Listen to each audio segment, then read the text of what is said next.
Ooh, I've never heard it say that before. Recording in progress. All right. Thank you guys for being here. I'm pretty excited about doing this. It's been since right when the pandemic started, since I've had a last workshop. Well, except for that online one in January with real people. So I'm excited, I'm kind of nervous. And then I've got all of you guys. So just so you know, we have a few people. Well, I have some people who are wanting the recording. They can make the class. So it's for them. But I also have a couple of people from far away. And my friend, you guys, some of you know Michelle Drucker. So my best friend who lives in the area, Michelle Drucker, she's a physical therapist. And she kept her home here, but she moved up to Anchorage, Alaska, and took a job as a professor from the University of Alaska University in Anchorage. And some of her PTA students are joining us for this workshop because they had an interest in learning more about pelvic health. Should that come across their path and their field when they graduate. So I'm really excited about you guys being here as well. So I just want to say that if you need to use the restroom, it's straight back through the door that's open, and you're going to see another door right behind it with a curtain. You get up and go anytime you need to. Halfway through, after our first small somatic practice, we're going to take a break anyway. So at that point in time, you can also go. They're labeled ladies and gentlemen. They're actually beautiful. It used to be a funeral home here, and so it's the old-fashioned brass signs on the door. And don't be put off by that. You know, just use whatever bathroom you want. They're open and available for everyone. So to let you know that. Now, as we're getting started here, I just want to start out by saying that I will keep referring to the pelvic floor. Oh, wait, before that, I want everybody to know, if I haven't made it clear, that after this is done, it'll take me a few days because I get very detailed, but you will receive a detailed handout of everything I've talked about in this class. I don't prepare it beforehand because sometimes I leave certain things out. Sometimes I add things in. So I just want you to know that you will have written instructions on how to do the practices in case you're confused. You'll also be able to watch a replay of this on your own, and it'll be for a limited time. I haven't figured out yet for sure, like 3 months or something, but just to let you know that you would have that to practice with. And I just want you to know that, because you're going to get so much information today, and at the end, you're going to go, oh my God, what am I supposed to do? On top of which, you will get little suggestions for how you can do a few of the pieces on your own at home. Hi. Hey. How are you? Bye, how are you? I'm great. Long time no see. Yes. Nice to see you again. Good to see you as well. So you're going to get suggestions on how to use these in your home practice. I also want to let you know that I should have done this over COVID, but I kind of languished. But I am going to have available, probably by the end of September, little practices that you could buy that are like 15 minutes a day of me talking you through practices so that you could just do that every day at home and keep it up. And also, starting in September, I'm going to have a regular pelvic health class in here. And it will be available online if you live further away, or you want the replay, or in person. So that way, if you really want to keep up with this type of work, it's going to be super focused. But there's so much good stuff in here for you to start with. Okay, so I want to start out by saying that I'm going to constantly be referring to the pelvic floor. The pelvic floor is a misnomer. It is not a floor. Floor is something hard and solid. It is not hard and solid. It's basically 3 layers of muscle. And if you think of a trampoline, okay, that trampoline, bounce, bounce, bounce, bounce, okay? That's really what the pelvic floor is. We call it the pelvic diaphragm. Pelvic trampoline is the best description of it, okay? But in its natural state, it's not rigid and tight. Actually, it's hard to keep my hand straight. It's not rigid and tight. It's just slightly domed, okay? And it should move up and down throughout the day as you're breathing, as you're working, as you're moving. So I want you maybe I could switch my language to saying pelvic trampoline all the time because that's more descriptive, but it's hard for me to switch my language, okay? So I just want to make sure that you understand that concept because it really shifts how we think about how the body works. Now, I want to go all the different reasons that could be helpful for being here. A lot of people have incontinence issues, both urinary and fecal. Many people develop that as their life goes on. Some people have prolapse of organs, and that's, I honestly have to say, I don't know if men suffer with that so much, but that's definitely an issue with female pelvises.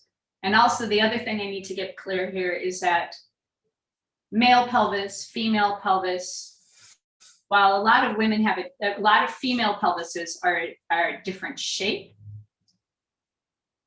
they can be a multitude of shapes. And so in terms of it, male pelvis denotes, in my mind's eye, a pelvis that has a penis and male reproductive organs, and the female pelvis has female reproductive organs, okay? Just for clarity, because the musculature is pretty similar, and we're going to look at that in a minute. So we're here to help with prolapse, to help reduce back pain, because a lot of people have back pain when they have pelvic health issues. Also, the female pelvic floor is supposed to have more flexibility naturally, because if they give birth, they have to be able to have those bones move for the babies to come out, but they usually have problems with developing strength. Male pelvic floors are usually much stronger, but much less flexible in their bodies. And then because, especially if they work hard or whatnot with bearing down and everything, they can cause problems in their bodies because they can become too tight and too strong, okay? From an evolutionary perspective, our pelvises are extremely primitive. You have to kind of think about how it used to be, well, it is with animals and whatnot. I'm just gonna do this. There, a lot of times, like monkeys or animals are in this position, but in a weird way, that's a better position for maintaining integrity of the pelvis, because you don't have all that weight sitting on top of the muscles. It's more supportive. So just kind of keep that in mind from an evolutionary perspective. This is really not the best pelvis for us. Also, I'm just going to be honest with you. Doing work like this, male pelvises, female pelvises, it will improve your sex life if you do it, okay? You will have better orgasms. I'm not kidding you. I have also one time was introduced to a spouse of a person who had worked with me. And when she introduced me, he said, "Oh, you're the vagina coach." Thank you. So not that that's what it's all about, but that is a really important part of our life and our life cycle. We need to be able to enjoy our bodies and feel comfortable in our bodies, okay? So those are many of the reasons why we are doing here. One of the things that we're going to work on here that will be hard if you haven't done this work a lot is to develop our interoception as well as our proprioception. And proprioception is our understanding of how we are in space. I can have challenges with that, in a sense of not always being aware of my body where it's moving, okay? My awareness of that has increased by somatic movement. Interoception is internal awareness and sensing of your body and what's happening. And this is the brilliance of somatic movement that we'll be working on in this prep class. This is in all of my yoga classes. The somatic movement teaches you how to sense how your body is feeling.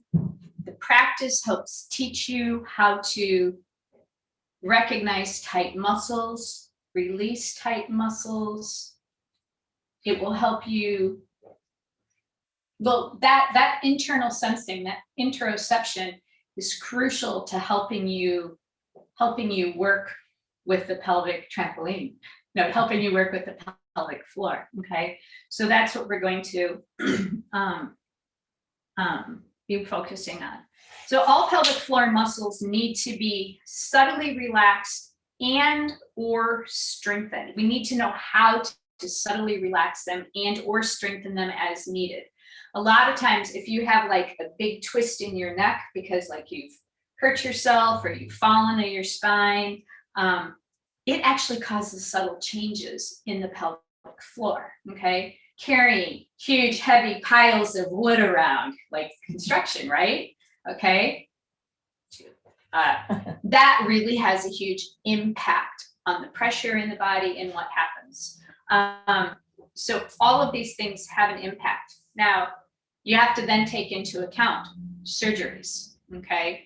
Some surgeries, cesarean sections, natural childbirth, hip replacement, hysterectomies, any type of intrusive surgery in the body there has an impact on the musculature, okay? So there are so many ways that we are impacted, okay? So here's the myth of the pelvic floor, some of the myths. One is tighter is better. Not true, okay? And in fact, with urinary incontinence, 70% of females who have problems with frequent urging or urinary incontinence actually have too tight of musculature, okay? You would automatically think it would default to females, okay? The other fact is that out of people suffering, like 11% of males also have problems with leakage, okay?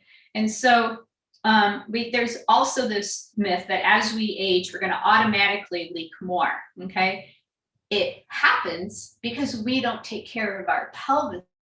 Like we don't have this type of work available to us to understand how to take care of it.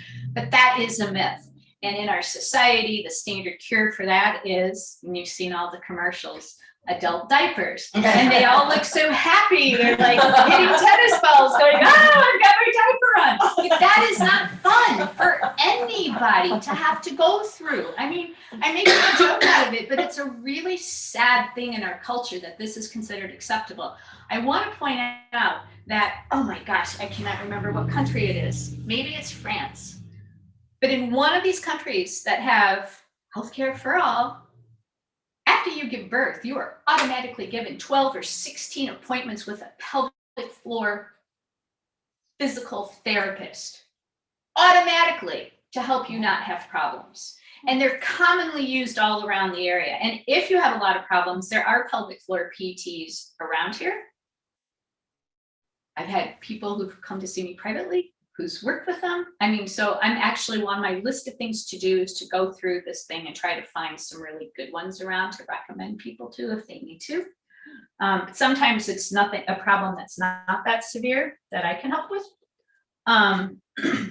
But then the other reason is that as we age, we'll also automatically have some type of prolapse of the uterus, rectum, or bladder. The myth is that everybody, like the male pelvises, automatically get enlarged prostates or bladders. Another problem I forgot to mention is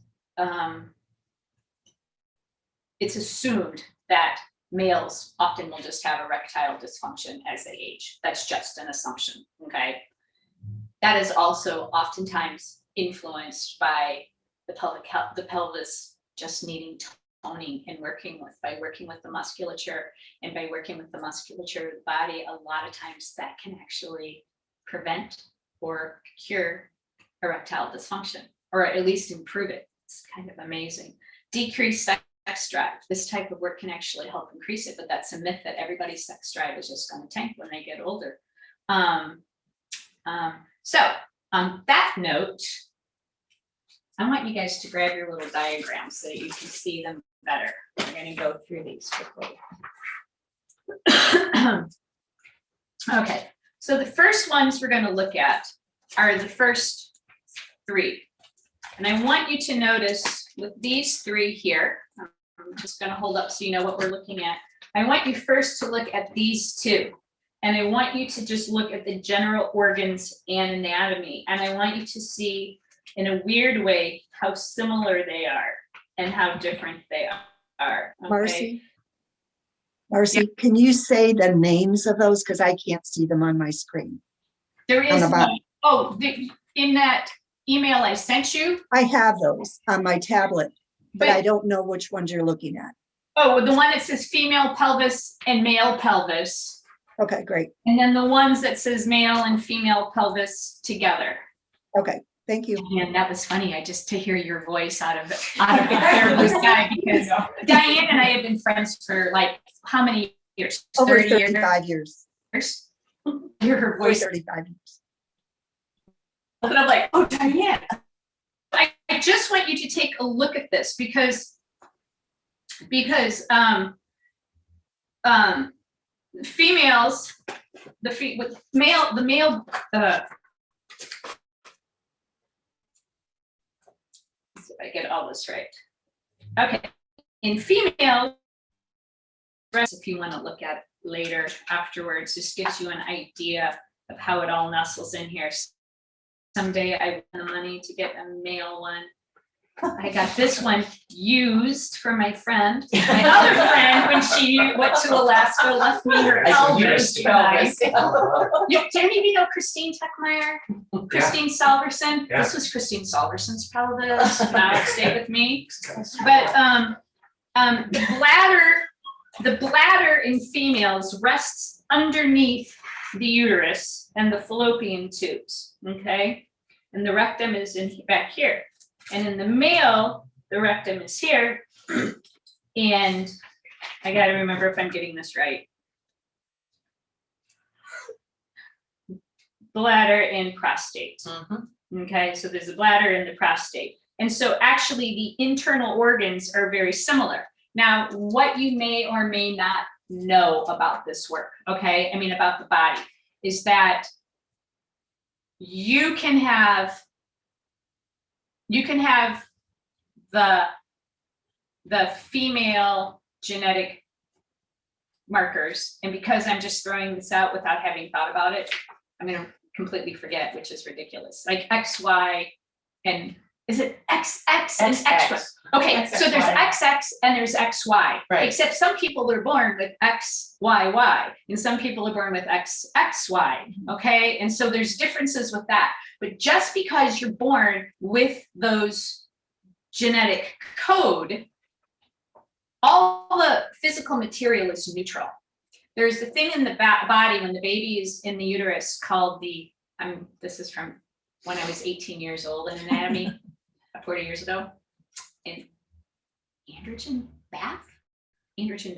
But this hormones, basically the baby gets bathed in hormones. So on any given day, if for whatever's going on, that baby gets bathed in too many hormones, that little female chromosome could turn into a male body. So it will have male parts, okay? And vice versa. It's supposed to get this bath going over it to help it form the male genitalia. And instead it doesn't happen that day. So it just defaults then to the female genitalia. So you can have a genetically male person in a physical female body and vice versa. And then there is, I believe it's 10% of our population that are intersex. So they have both male and female genitalia, which is why I kind of can't stand having to, when they ask, are you male or female on things? And when it says, prefer not to say, I just check that all the time now. Because of this reason, because there's so many variations, okay? I've known people who have had 2 vaginas because something happened. And I have known a person who had an extra female chromosome called, I think it's called Klinefelter syndrome. Like there's just so many variations of the human body. And so our definition of sexuality based on you're a woman, you're a man are just wrong, okay? And I want to get very, very, very, very clear on that. And that's why I wanted to define for sure what I meant by male and female pelvis. And I wanted you to see for yourselves how similar those are, even when they're developed that way, okay? Then I'm going to hold this up but you guys have your own, the male and female pelvis muscles. I want you to see how similar all these muscles are, okay? I mean, if you look at it, except if you took the penis away right here, in general, it kind of looks the same, okay? So that's why this work is so important for everybody, all right? So, and also, just to let you know, I'm just gonna rip out that image. Did my own hysterectomy there. I think I threatened to. Okay. I didn't. Got a dead Asian beetle in there. Do any of you guys get those like your housewarming around here? Under insulation. Okay, I'm gonna pass this around, but I want you to see, I'm sorry here, I can't pass it to you guys. There's a little like figure 8 that goes around here in the muscles. And right here in that spot, and it's in these muscles here too. This is the perineum. Perineum. And if I say perineum, that's wrong. It's perineum, but it's an old habit. I got corrected at the last workshop. Say it right. A friend of mine who's a nursing student, say it right. Perineum. Okay, thank you. Which I practice with a funny walk, bending on the knees to help me to remember. But I'm going to be cueing at one point, so you will understand. I'm going to be cueing for you to try to find and contact the perineum, okay? With females, it'll actually be easier for you to try to find and connect with the muscles of the vagina and around the vagina. And they actually are distinctive, because if you do this work enough, as you get used to it, you will be able to actually contract the muscles of the vagina separately from the muscles of the perineum. You'll be able to find them separately, but you're not going to probably be able to do that today. You might even struggle finding any of what I'm talking about today. But what I want you to do is get it in your brain and start practicing with it, because then you'll be able to, okay? So I wanted you to see that. If you want me to pass it now, I can, or you can take a look at the break. Okay, just take a peek later. All right, so then we talked about, we're going to get the one with the diaphragm. I'm not sure what it's labeled in your handouts, but I just want you to look at when you breathe in, the chest expands up, the ribs expands here. These little muscles in between the ribs, the intercostal muscles, are supposed to expand. They're kind of glued solidly in most people, or pretty solidly in most people's body. They don't get a lot of expansion. As you inhale, this presses down, and when you exhale, that diaphragm releases and comes up, okay? Now, something else to say about that.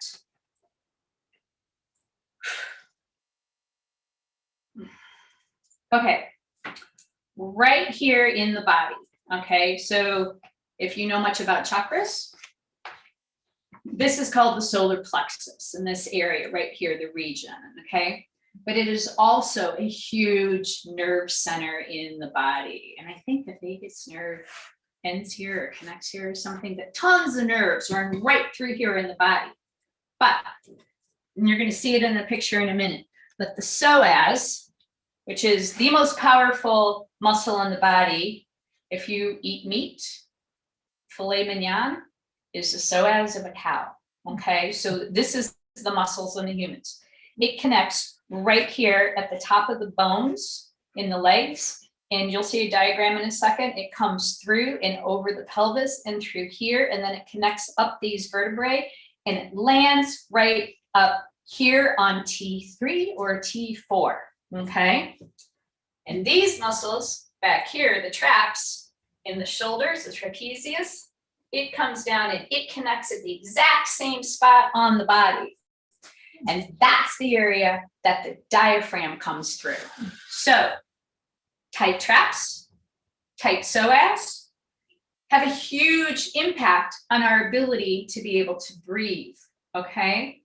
Now, this is really important too, because as we breathe, our breath moves this pelvic floor, okay, a pelvic trampoline. So When we inhale, in almost everybody, when you inhale deeply and that diaphragm pushes down here, it's massaging your internal organs, and it's also bulging or pressing down at the pelvic floor, or it should be pressing down at the pelvic floor. And when you exhale, it relaxes it. Inhale, it presses down. And so if you think of, if we had like I was going to bring in a balloon, but I forgot. If you had kind of a longer balloon and it was partially inhaled, if you squeezed it in the center for the inhalation, you'd see it bulge up and bulge down. And if you let it loose, it would close. Okay, that's the imagery of how this entire canister works together. Okay, but it has a huge impact on the pelvis as well. So I don't know if any of you have given birth, or those of you, I know a couple of you have, but because we've talked about it. So anyway, but sometimes, like if you did a natural childbirth, you're like, you took classes and you hear this, you gotta let that jaw go, let it out. But it's true. So tight jaws, tight neck, and tight shoulder. And I've known people who can hardly even expand their chest at all. Okay, that means tightness down here and you can't relax. Okay, so let's just skip this one. I'm going to go on and I'm going to tell you a little bit more about that here in a second. The reason why I wanted you to see this, okay, there are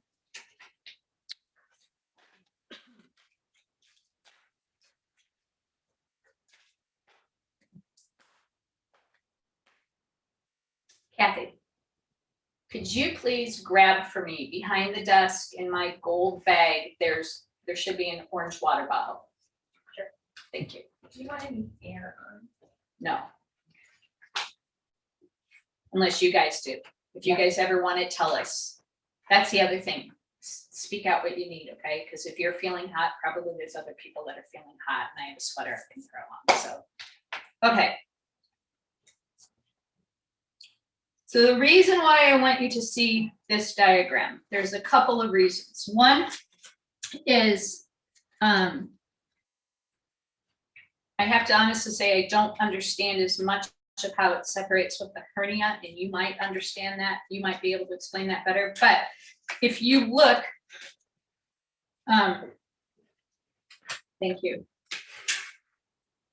If you look here, there's a little line like a tendon or a ligament. I always get tendons and ligaments confused. I shouldn't.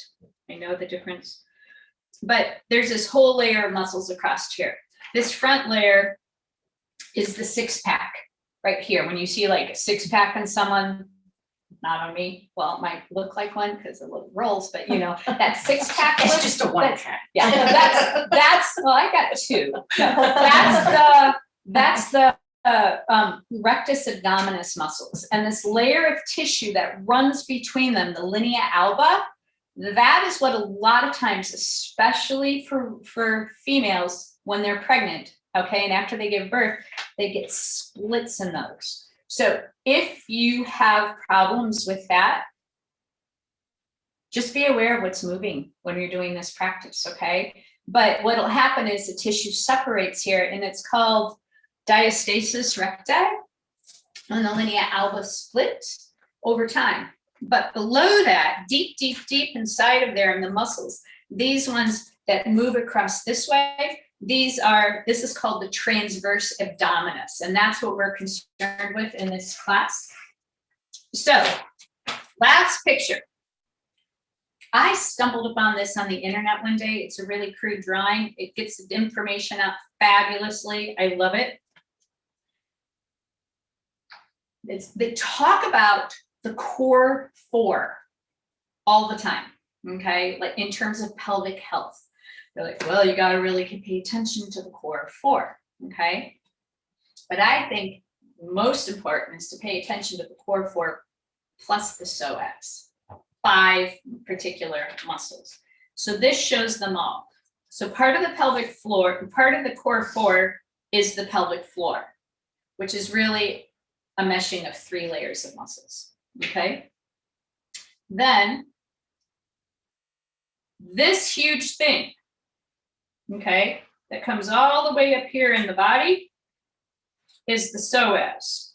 And then up along the vertebra in the back of the body, coming up through here, is called the multifidus, and it connects to all the little spinal bones. And then we have the diaphragm up here.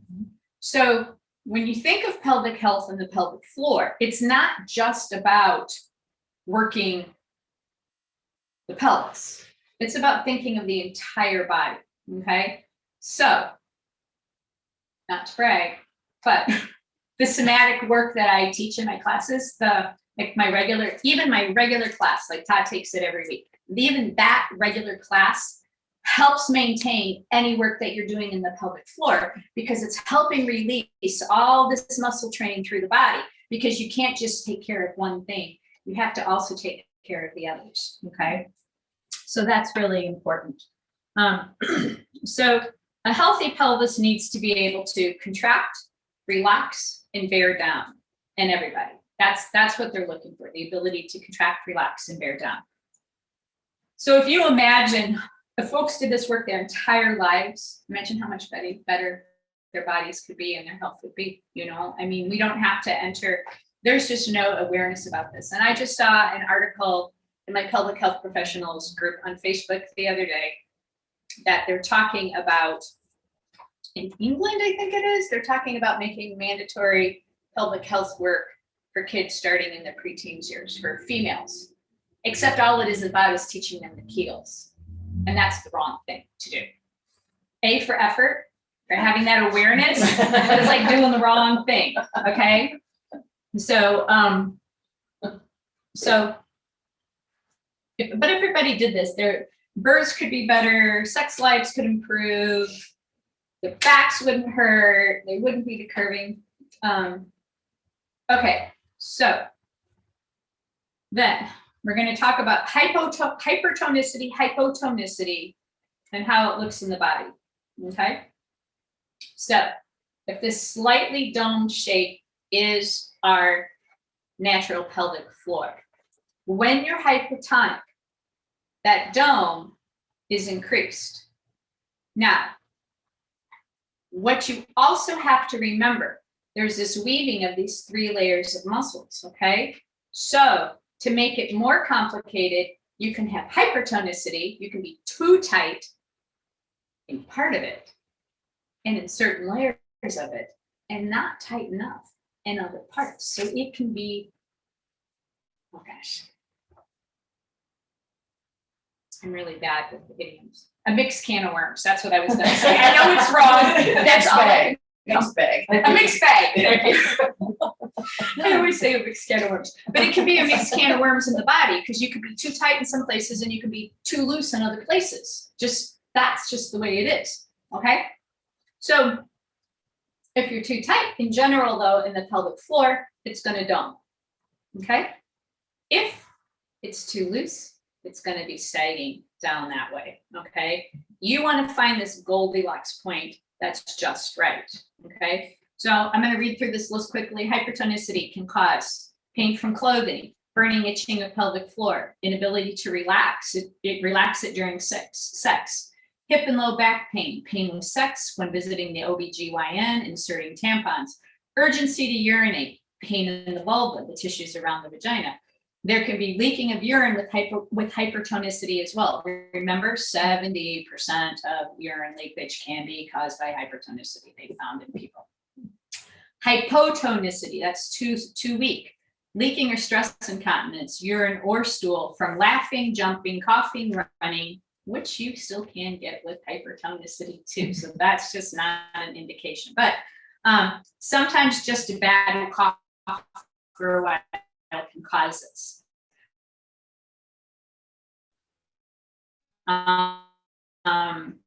Also have that lack of sensation during sex. You can't feel anything that's going on. Unable to stop the urine flow. And what I mean by that is, it's like if you've ever had that time when you've had to be like in a doctor's office, if you have to pee, catch urine, stop the urine, you can't do that, okay? That's not something to make a practice of, because it can cause a UTI, but it's something that you need to learn how to do, Okay, and so as part of this work, when I'm asking you at one point to gently pull on those muscles, if you can't find that, think of that at home. Maybe try it a few times to see if you can find it or use that as your test gauge. Okay. The other thing that happens a lot of times with hypotonicity is called queefing. That's basically when air gets sucked up in the vagina and you aren't necessarily aware of it, and then it's like a vagina fart. Okay, totally embarrassing, and it feels ridiculous. Okay, but also, one of the things to keep in mind is that well, and anytime you do yoga, but when you are specifically working with these pelvic muscles and whatnot, you may fart, you may pass gas, you may queef, okay? And it may happen to you in here. And while we feel embarrassed when it happens to us, I just want to say now, expect it, because it's probably going to happen in this room, probably going to happen at home, but none of us will hear that. But I just want you to know, I just want to prepare everybody, and it's natural, okay? It's what we're trying to work with, okay, in the body. So don't worry about it. Now, in the bowels, a lot of times problems can be caused by, in the pelvic floor, constipation. So if a person has a chronic constipation problem, it can cause issues with the pelvic health. If you feel like you have to have several bowel movements in a very short period of time, this can be a sign of pelvic health dysfunction. Feeling you cannot complete a bowel movement, that's a sign that there's an issue going on. Frequent need to urinate. You may start and stop many times, okay? Fully unable to empty the bladder, leakage without awareness. Somebody told me about that recently, having happened to them in rectal leakage. They had no idea, and there was just a little surprise in their pants, and they were just like, oh my God, well, you know what you need. Painful urination. Other issues, ongoing pain in your pelvic region, genitals, or rectum with or without a bowel movement, pain during intercourse is experienced by women, erectile dysfunction, lack of libido, premature ejaculation, as well as erectile dysfunction. Think about that both ways, just males, females, both. Low back pain that cannot be explained by any other cause. There are other things that can cause problems. Just going to read through it quickly. Lacking fitness, overfit, like long distance running, excessive athletics, riding your bike for 100 miles, bad posture, overweight, constipation, ignoring it, anxiousness and stress make it worse, sex abuse. If you've been sexually abused, this can be especially hard on the pelvis. Heavy lifting, surgery for bladder or bowel problems, prostate cancer in men, childbirth. Oh my God, that was really horrible for the body, even though it's natural, it's really horrible for the body. Also, tip, in case you know of anybody who's pregnant, try to encourage them to not push as soon as they're dilated, because that body will push the baby out 90% of the time. They should actively breathe through it and try not to do any pushing until that baby is ready to actually pop out, okay? Because that's one of the things they do in America constantly. They're just like, oh, you're dilated, start pushing. That weakens the pelvic floor more, okay?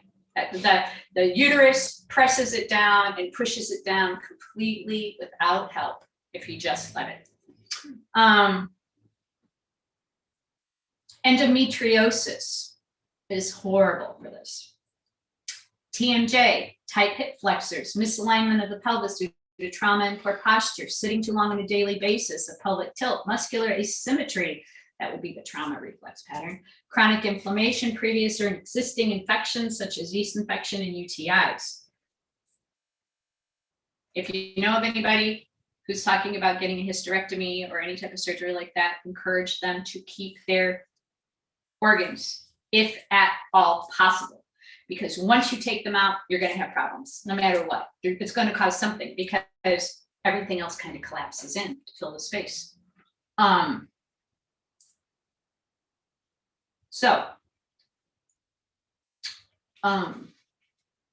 thing to say is, in this practice, we're going to get started here in just a second.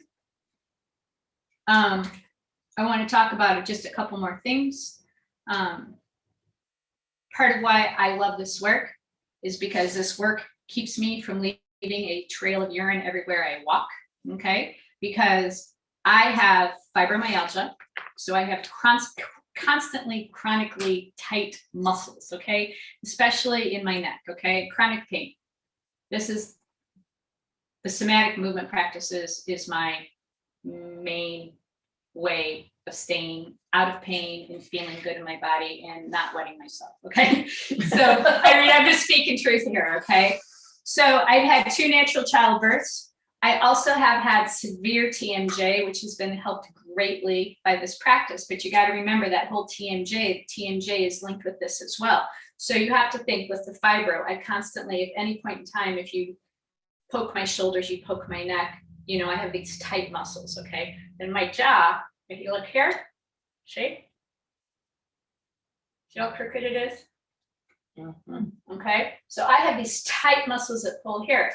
If you think as above, so below, okay, think of what that does in my pelvis, having these tight muscles, okay, in my body, okay. And so I'm going to stand up. I hope you guys can see, but you can see my butt. Okay.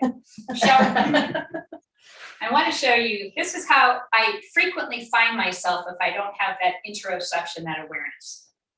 Okay, you see that? I look like all tight there. But actually that's bad for my pelvis. And so then I have to remind myself to relax. And I have to remind myself to relax over and over and over. Remind myself to relax my shoulders, remind myself to relax my body to help keep my body softer.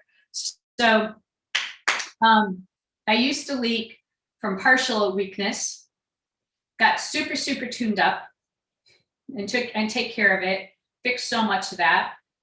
A few summers ago, I still have once in a while a problem with this. I started having this problem with needing, it was like I'd get out of the car, I'd be walking to the house and go, oh, I should go to the bathroom.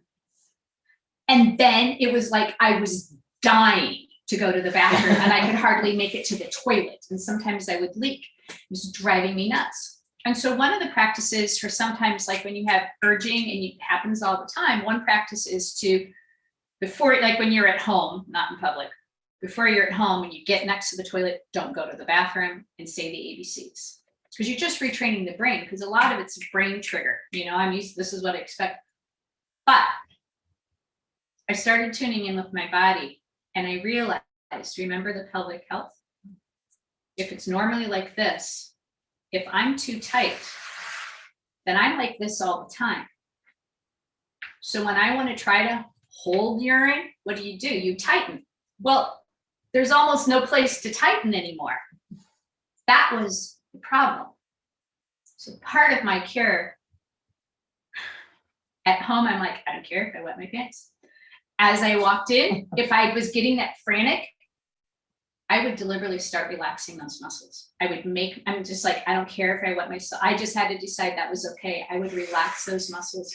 And then when I got right by the toilet, then I would tighten them a little bit. And that was retraining my body. And as silly as, it's not silly, but it's the awareness of paying attention. So I want you to know that even though I'm very in tune with my body, I still have to take care of this. And on top of which, I have a coughing variant of asthma. I had coughing so bad in January, I canceled class like twice on Zoom. Like they think I had pneumonia. They tested me twice for COVID. Okay. It was bad. So when you think about that's why you see me sucking cough drops right now. When you think about coughing all the time, think of what I'm doing. I'm pounding down on that pelvic floor. And I want you to think about this in terms of yourself, like thinking, oh, I've been coughing a lot. That might be why I'm leaking now. So what can I do to help?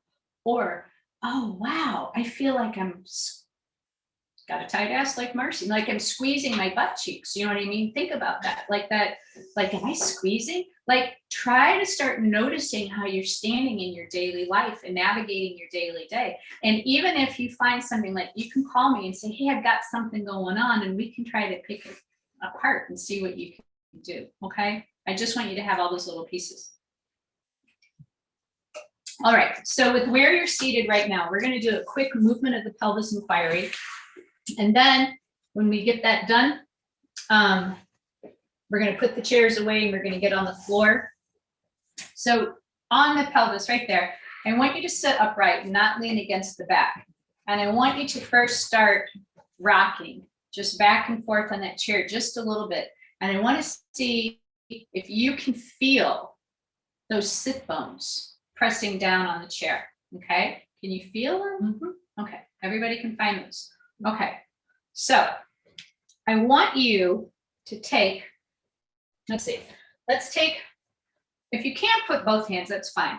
But if not, try to get one hand. And if you're sitting in a chair, you might be able to, well, try to reach from the outside. But if you can't, that's fine. I want you to try to grab a hold of one of those sit bones. And maybe I have my hand under the right one.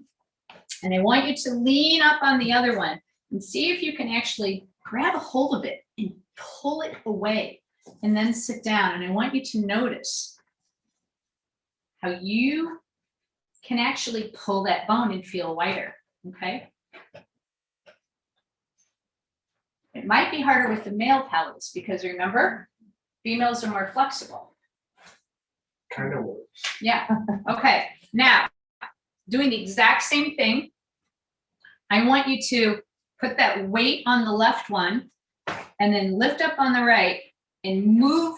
You want you to just like move forward and put it back down and notice how you feel off kilter even though you're sitting forward. That's your pelvis moving. I mean, think about that. You just connected with and felt how that moves, okay? Now, I'm going to show you what we're going to do next, but I want to warn you first. I want you to feel what happens in your body, okay? You may feel the pelvic floor pressing down on the chair below you, okay? You may have the urge to pee, or you may actually feel the pelvic floor contracting on itself and maybe even moving upward a little bit, okay? I'm going to ask you to close your eyes, and this is what we're going to do, okay? I usually have brought in balloons, and I just didn't want my balloons today. So instead of balloons, we're going to use our thumbs, and this is what we're going to do. Let me show you first, okay? Now put your thumb in your mouth, take a breath in, and you're going to go and breathe and blow on your thumb as hard as you can with your eyes closed, and then let it go. And I want you to just feel what happens in your pelvis and then relax from it.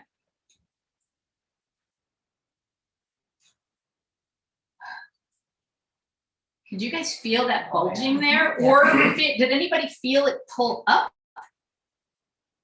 No. Okay, sometimes people will feel it pull up, okay? So on that, we're going to hit the mat and get the junk out of the trunk. Okay. Oh my gosh. I'm right on time. I timed this out, like plan it out to try to keep on track. I am on time to the. Are we supposed to believe that? Okay, I've got 4 minutes extra. This is awesome. Like, because I'm trying to. So because of that, when you pick up your chairs, I'm going to ask you to go ahead and get up and just stick your chairs in that room for me. And if any of you, we're going to be on the ground now for about 30 minutes, just doing a little somatic practice. We're going to get into the body. We're going to explore some breathing. You don't even have to fold them, but if you do, you gotta. I pull on both of them, yeah. No, if I need help getting up, should I leave this here? I'm gonna be on the floor. Oh, you know what? If you need help, undo it. Leave it Okay. open for you. Absolutely. I didn't even think about that. If you need help getting up off the floor, please leave your chair next to you. Marcy, if we get asked for the restroom, I'm guessing I missed that. Yeah. If you go straight through that door, there's another door to go straight through. Yep. And there's a bathroom on the left and the right. They're old-fashioned brass plates marked gentlemen and ladies, but you can use either. Wonderful. This used to be a funeral home, and the plates are charming. They are. They're beautiful. The space is too, Marcy. It is. Oh, You know, when I walked in here, I had an office back there for a couple of years, I remember it. and they were showing us around. And Tom and Kathy, and I came in here and I said, damn, this feels like a funeral. Because I grew up in a funeral home. Oh, sure. You I got did? Radar for funeral home. Yeah, Okay. yeah. My dad was a funeral director. Oh my And it God. was uncanny. I thought, yeah, I thought I was right. Okay, so if we're all here, before we get started on this, if you watch the videos, if you have time to watch, you should be up to date on the basic movements, but I want to demonstrate them so that you can see it before we begin. The other thing I want to, it won't get stepped on. Is that okay? Yeah. Remind me that they're there because. I'll put them on top of my phone. I know where you live. Okay, so a couple more things. If you're new to this practice,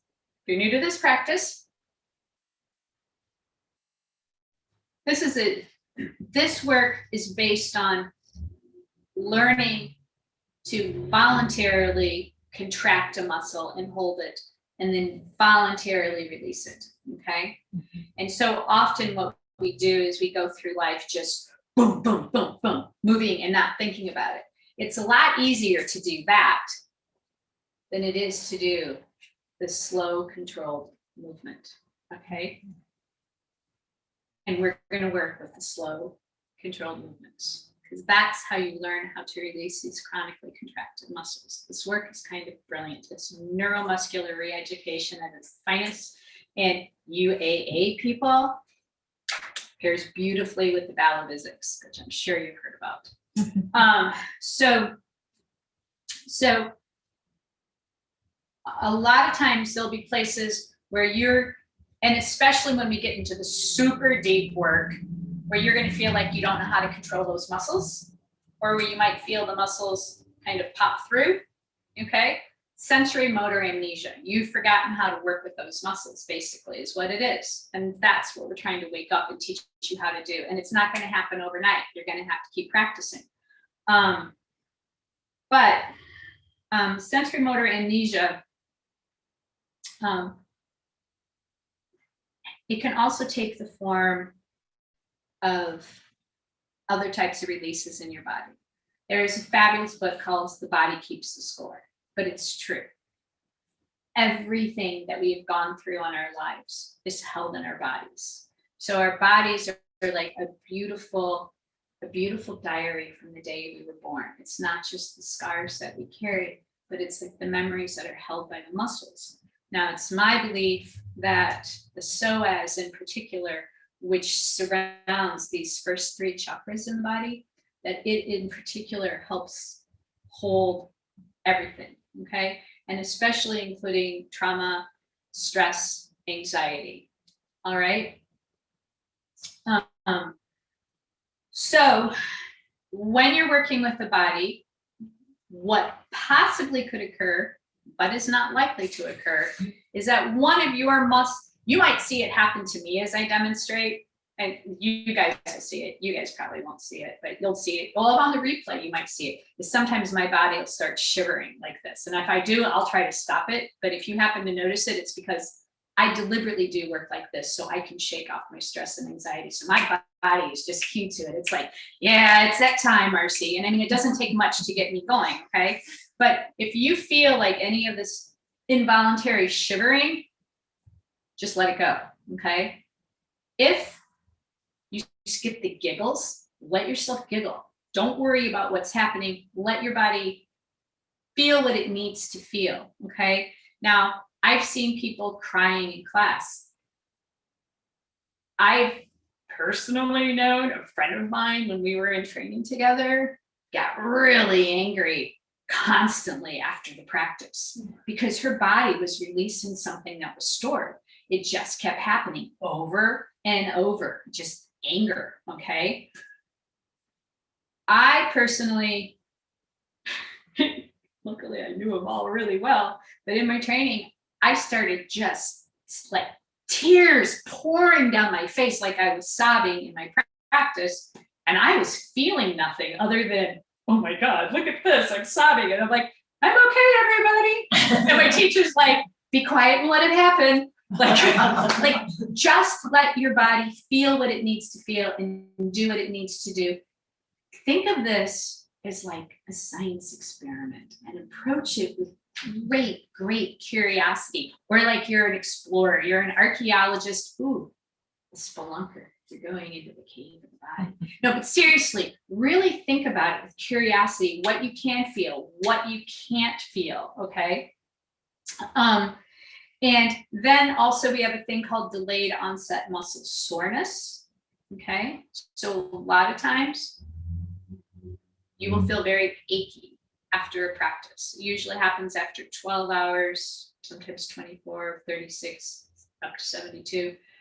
But basically, usually the next day, a lot of times people feel achy. Okay? That's okay. Think of gardening in the spring, how you get achy if you haven't worked those muscles all year. That's what you're doing. Now, I say this because the pelvic health work is so subtle. I was doing it, I was teaching some of this to two very experienced yogi friends. They were way more experienced than me at the time. And they studied, they were in teacher training with me, and they wanted me to go through this work. And one of them could not even connect with the deeper inquiries with trying to contract the muscles around the vagina. And I said to them, I'm like, we only worked for 45 minutes. And I said, you guys, you're gonna probably be sore tomorrow. You're gonna probably have a sore back tomorrow. Because when I was first learning this work, I did it way too much all the time because I wanted to get it in my body. So I was sore constantly, right? They were like, I mean, they laughed at me. I mean, they're just like, yeah, okay, Marcy, whatever. They both called me back and like, oh my God, I was so sore. You were right. They could not. And so I'm talking about like really experienced yogis. And like, so the point being is that if you're achy and sore tomorrow, don't let it put you off. Don't do any practice tomorrow. Wait a day or so before you start beginning some smaller pieces of this. Also, keep in mind, less is more. I'm going to say this over and over, less is more, okay? I'm also going to remind you, it needs to be an effortless effort. You don't, my husband's, I love this quote, I say it all the time, but he told me once that he's like, I have never worked so hard to do so little in my body. And that's true, okay? It is really hard work to do subtle work. Again, boom, or it's so much harder, okay? So if you hear me cueing, try to slow down. It's because it's obvious to me that somebody's going too fast, okay? I'm not gonna try to, and I might say to you guys, can you try to slow down? But I'll say, you know, check yourselves. Maybe some of you really need to slow down, because in order to really, because we're so out of touch with ourselves, our interoception is so off, we can't even tell that we're going fast. We can't even feel it. I don't come up and put my hands on people and correct them 90% of the time. 90% of the time I don't say anything because I know you're just trying to figure it out. And because I found out that unless I'm working with somebody one-on-one, when I walk up and do that to somebody and help them do it, as soon as I leave, they're back to that little jackrabbit because they can't feel it.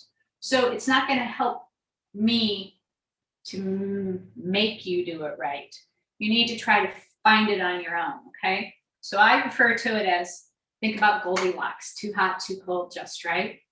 I want you to find the just right point in your body to move into and to work with. So in this practice, I'm going to constantly remind you to listen to your body, to let your body be your guide and your friend, to not bully the body, but to ask the body to lead you and inform your movement and work with the body, okay? So on that note, I just want to demonstrate a couple of pieces before we get going. Okay, so if you watch the video, we talked about easy resting pose. I'll cue you through this carefully, but easy resting pose is lying on the back, feet on the floor, knees in the air. You want to be nice and comfortable here. I'll cue you, feet hip width apart, not dropping out, not dropping in. If they're dropping out, the feet are probably too close together. Hip width is not how wide a person is here. Hip is where the bones come into the hip socket. So the feet need to be at hip width apart. The weight is evenly distributed on the heels and the balls of the feet. So if they're too much on the heels, you probably need to come back in towards the bum more. If they're too much on the balls, you probably need to walk out a little more, okay? And then I like to lift up in a little bridge so you feel nice and wide. That's easy resting pose. We will come back to arches and flattens, and we're going to start with that. Everybody should do arches and flattens every day of their lives. So I'm going to do an exaggerated arch first, and I'm going to move it fast.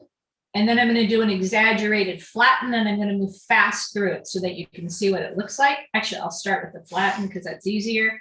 So when you flatten, you roll that tailbone like it's coming between your legs towards your chest, and your spine goes flat on the ground and the bottom of the bum comes up.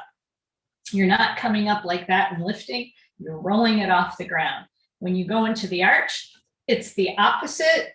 The hips and the tailbone and the sit bones roll down to the ground, and arch appears in the back. And if it's a big arch, like mine is right now, that hand and that arm can slide underneath it and wave at people, okay? Now, we're going to start when I ask you. I'm going to have you do a big arch and a big flatten to find them in your body, because you can push your body wherever you want. I want you to notice the subtleness and the slowness of me going into it. You might not even notice that I'm moving.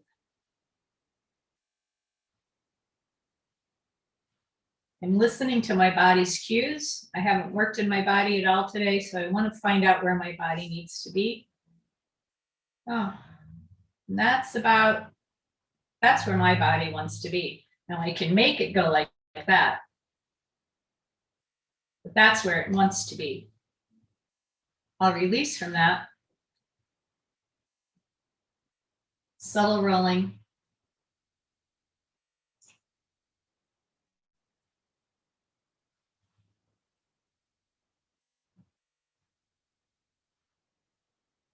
That's where my body wants to go for the flatten. I can force it bigger. But this is what my body's asking for me. There's an edge that you'll feel. If you really listen, that interoceptive piece, tune into the body, you'll find that spot where you go, oh, I've crossed a line now. And today we don't want to cross the lines. There should not be any pain. I've had people sitting there in my table, in my private session going, I can't do an arch, it hurts. It's like, move the body a half an inch into an arch. And I'm like, oh, I can do that. Small, slow, subtle. If you can only do a half an inch or an inch, that's fine, okay? Now, as we do, I'm going to do this a little faster now. As we're going in and out of the arches and flattens, and this is good work too. It's a little faster. This is more of the speed I'll sometimes go just between two different pieces. It's just kind of a recalibration. I'm going to talk about a mini arch and curl, floating your shoulders up. So when you flatten, those shoulders float up towards the sky above, and I'm doing an exaggerated one. And when you go into the arch, they come down and press on the floor behind. Okay, that's a mini arch and curl. I gotta double check. Okay, we're gonna also do a reclining butterfly. If you need to, once those legs come down as far as they want to go, that might be the time that you would like to. Once you find that height, you might want to stick a couple of blankets underneath your knees for extra support. But what we're going to do from this position, and I'm going to do it fast, is we're going to bring one knee up and then down. Notice that my foot is rolling with it, but we're going to actually do it a little more slowly like this, because we're going to sense, and what you're going to notice is that you're going to have more struggles lifting one leg than another. You just want to feel everything. We're checking in with the pelvis, and you're going to actually feel imbalances in your own body by doing this, okay? We're also going to do knee drops. That'll be back in that easy resting pose. I'm going to do them fast. Oop, oop. We're going to alternate knees, but again, we're going to go slowly like this. We're going to do a gentle so as release. which will involve going into an arch, lifting the knee off towards the torso and releasing the arch and foot at the same time. And then we're going to also do an upper psoas release. And we're going to open our eyes and we're going to watch those hands come back over the head and come back up. Well, we're going to do it slower. So I just wanted you to kind of see those pieces before we start them in the body. Now it's time to lay down on our mats. You might want to, for people in here, you might possibly want to, no, never mind.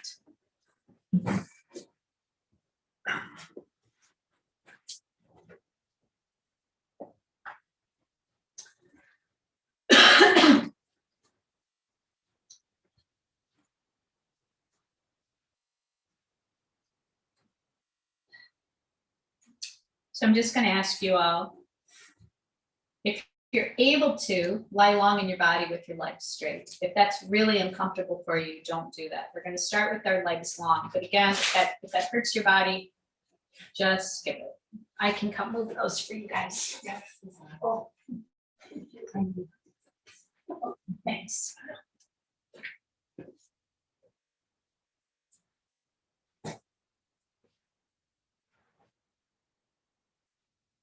Okay, I'm just going to ask you to pause there for a moment and settle into your bodies.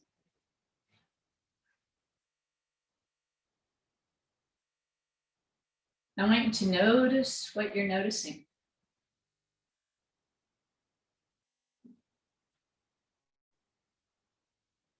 And starting with the top of the head,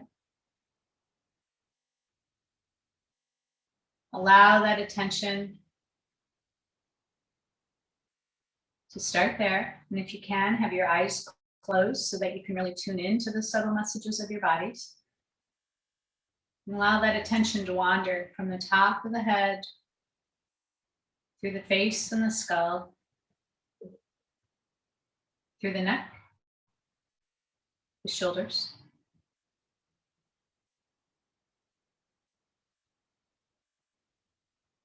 down through the torso and the arms, into the pelvis.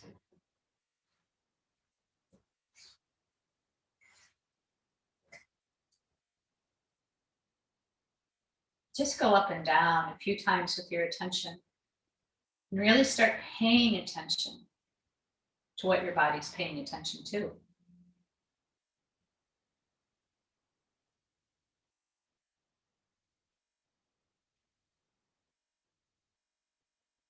The shoulders lying evenly on the ground, or is one a little looser, not quite touching?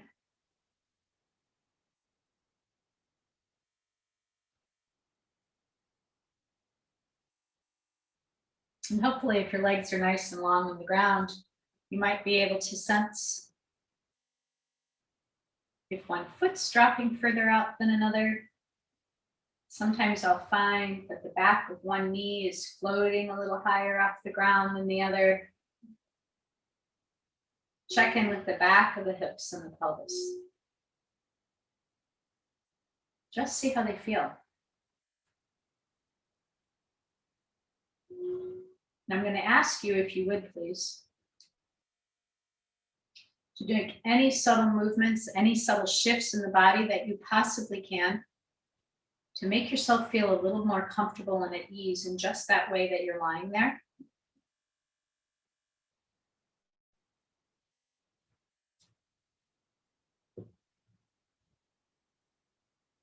And then do another check-in and try to take a snapshot of your body.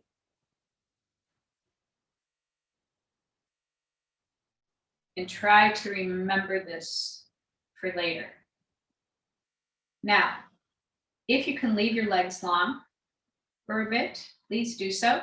But if this is uncomfortable in your back and making your back ache, then please go ahead and bring your feet onto the mat, or go ahead and you can put a bolster under your knees if that would be good. Would you guys like to try a bolster under your knees? Yeah, no, I can grab one for you.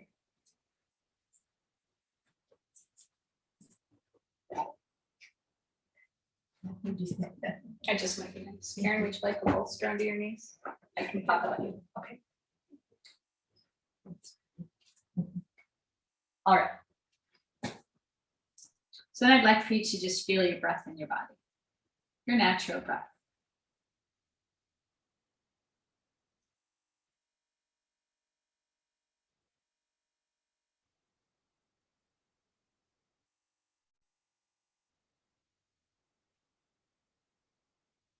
And then, as much as you're able to, I want you to try to, as you inhale through your nostrils, if you're able to, allow that belly to start to float up with the inhalation and allow the whole torso to gently rise through the lower part of the rib cage and up into the upper part of the rib cage with that breath. And then inhale, starting from the top of the breath, going back down.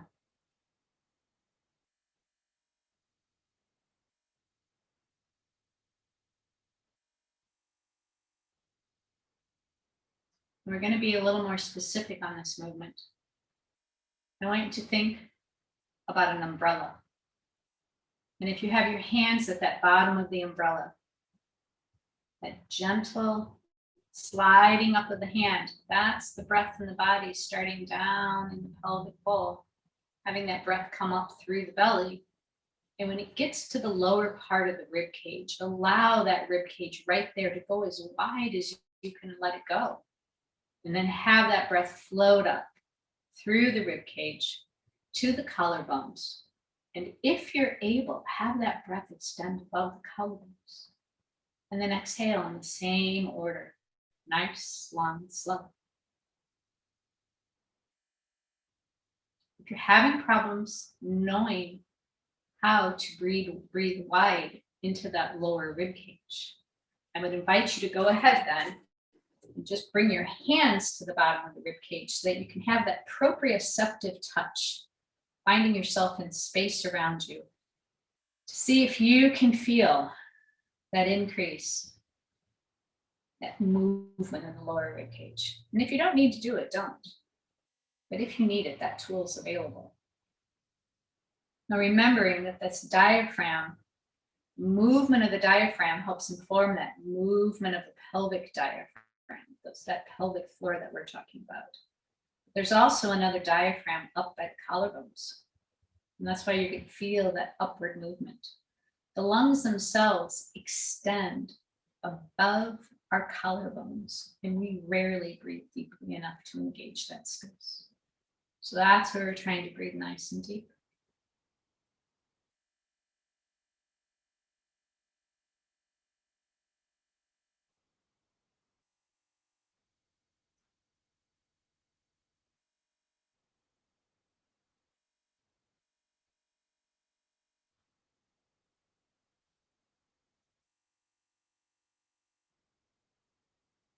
I really want you to tune in with the breath now and start paying attention to that pelvic floor and try to sense bulging and that release of the pelvic floor with each inhalation and each exhalation.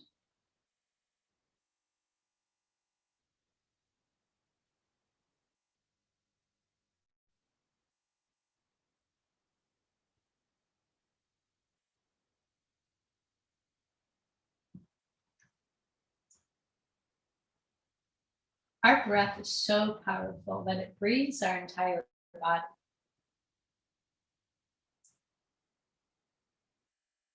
Literally, if I had my hands on the soles of your feet as you were breathing, and I was tuned in, I could feel the pulsing of the soles of the feet with the breath.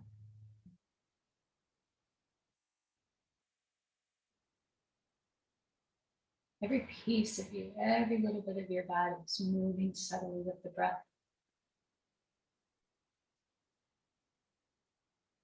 See if you can find that pattern of the breath in the pelvic floor.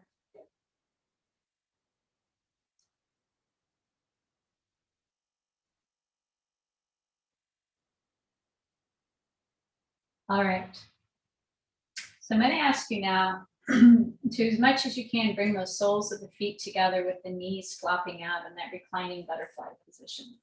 And I can move bolsters out of the way for you, or I can give you blankets or pillows to prop under your knees if you need.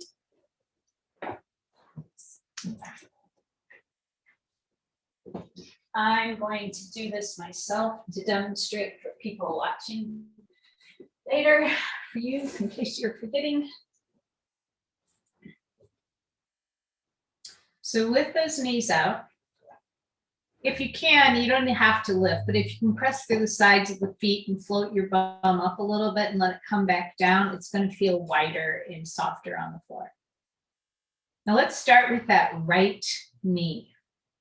And I want you to very slowly, and maybe you won't be able to do it, but notice that too.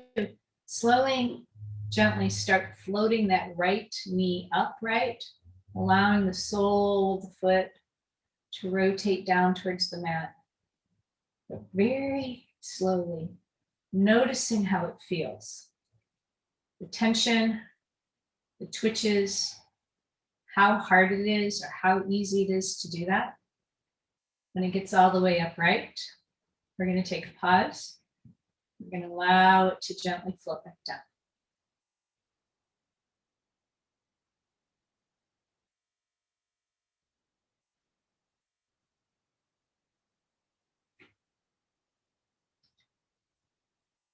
Now we're going to repeat this with our left knee. So allowing that left knee to flow up, be very curious into the differences. Is it harder to do? Is it easier to do? You may have noticed it was maybe easier to float the right leg up and harder to bring the left leg down. You might notice that it's the opposite with this leg. Just compare and see what's different. You're scientists, you're explorers of the body. Once you reach the top, allow it to slowly come back down. Very slowly.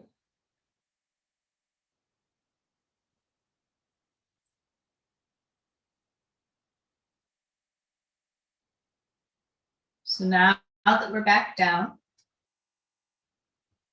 I'm going to ask you to do it again one more time on each side, slowly. And I'm going to ask you, I'm going to be completely silent.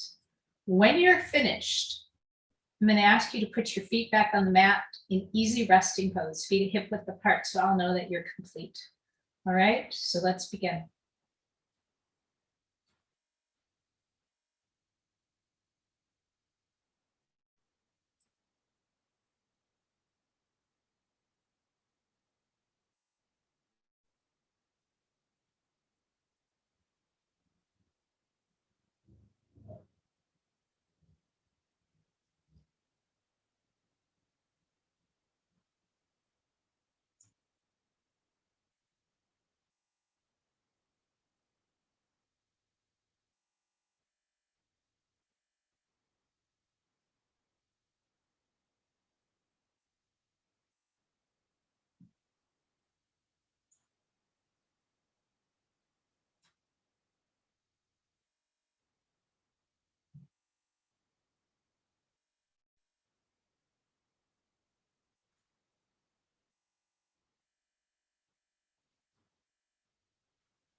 One time on each side, and then put your feet back in easy resting pose. So I know you're done. You can continue. I'm going to ask you to try to remember what you just sensed in your body. Because at the very end of this practice, we're going to do this again and see if you can notice any subtle shifts or changes just from the work we've done today. All right. Please have your feet a hip width apart, making sure the knees aren't dropping out or dropping in. I want you to feel the placement of the feet on the mat so that the weight distribution between the heels and the balls of the feet is even, as much as you can make it. And even sense where that chin is. The chin should be mildly lower than the forehead, just a little bit lower, and that'll straighten that neck out a bit. When you get into this position, gently press through the feet, and you don't even have to really lift the bum off the ground, just lift the bones off the ground. And then allow those hips, you might want to right the hips rock back and forth so that you can come out wider in your pelvis and feel more spacious and at ease. And once you get into this position, just so, this in and of itself is a fabulous psoas release. I do this for 10 to 20 minutes, about 3, 4, some good weeks, 5 times a week. When you're in this position, it feels like there's an energetic connect going from the soles of the feet up through the legs, through the torso, out the head, back and forth. It feels like your body's alive and vibrant. Okay, it's constructive resting pose. And from here, we're going to begin those long, slow, gentle arches and flattens. And because it's easier to access the flatten, let's begin with that. We're going to just allow the sit bones to come away from the ground, allowing that tailbone to come up off the floor as if we're trying to curl it between our legs. Just rolling the bum gently up and noticing the pressing of the spine on the mat. Again, pay attention to the exact Goldilocks spot. Find that edge that just right, not too much, not too little. And then allow those muscles to release. It should feel more like a natural letting go. Not forcing anything, just allowing the muscles to release from that contraction back to neutral. Once you're in neutral, roll the hips forward towards the feet so that you're drawing the sit bones and the tailbone down towards the floor, and that lower back rises with a small, glorious arch. Just a little bit. It's as if somebody had a little string tied to the belly button and is lifting that belly button up in the sky. And allow that to slowly, slowly release.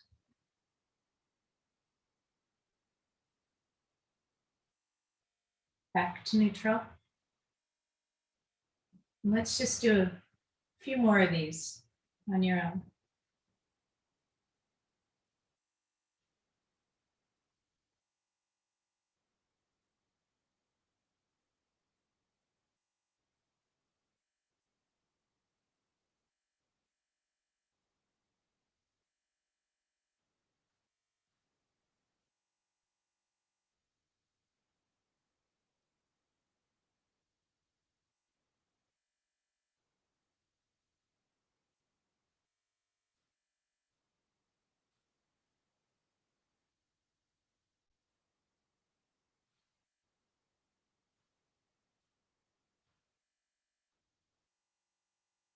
And on your next flat, and allow the fronts of those shoulders to float up towards the sky above. Again, finding your edge, that just right spot where you're not forcing the body, but you're ending where the body's asking you to.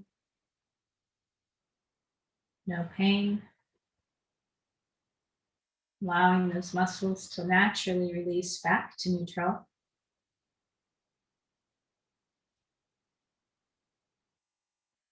And then flowing back into that gentle arch. The back of the shoulder blades coming down, back of the shoulders coming down towards the earth below. Now, as you roll in and out of this, notice that when you're flattening the back and the shoulders float up towards the sky, it feels like a C curve in the front of the body. Notice how the shoulder blades draw away from the spine.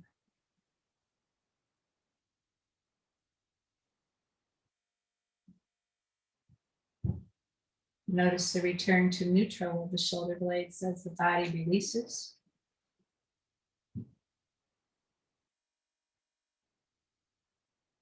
And as the backs of the shoulders come down towards the mat below,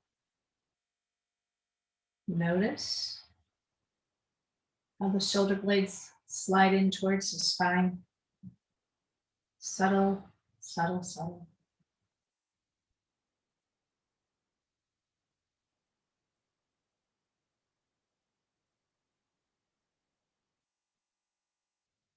And then allow the body to grow quiet. We're only going to do 2 or 3 knee drops. When we begin the knee drops, we're only going to start by dropping that right knee out 2 or 3 inches. And then slowly bringing it back up.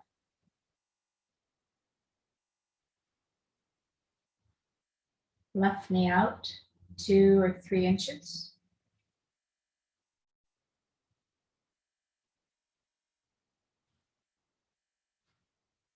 And then bring that left knee back up. Now you can allow that right knee to drop out further, but keep in mind that once you start feeling that left hip moving and starting to come up, you'll feel the bones start to disengage from the mat. And if you start feeling the bottom itself actually coming up off the ground, you need to stop. We don't want it lifting up. You want it to be an opening up, not a rolling over of the body. When you find that limit of yours, pause there for a moment. And then float the knee back up. Now, if it's too hard to bring the knee back up, the next time you allow that knee to come down, don't go so far. You might notice little hiccups, quivers, jig-jags. Those are all the places that your body's forgotten how to engage those muscles. Repeat on the left side.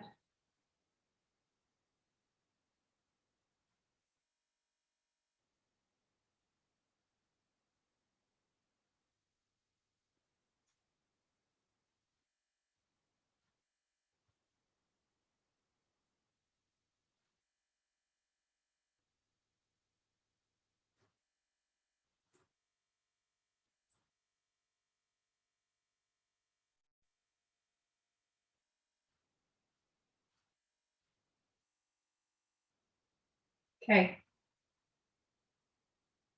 Let's get both of our knees back upright in easy resting pose.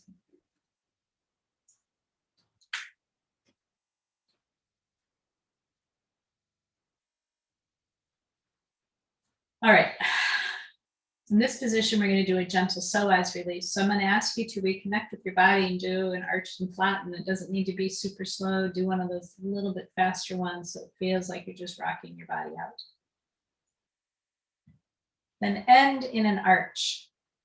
I'm going to ask you to take the sole of the right foot, allow it to come off the ground, and allow that knee to drop back towards the torso, just as far as is comfortable.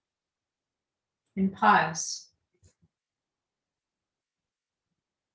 And then allow the arch and the foot to release simultaneously. We're trying to allow the arch and the sole of the foot to land back on the ground at the exact same moment. very controlled. Now, once that sole of the right foot touches the ground, I want you to allow that foot to glide long. Keep that left knee up, but that whole foot slides down long. And once that right leg is laying flat back on the ground, in this position, I want you to go ahead and do an arch and flatten.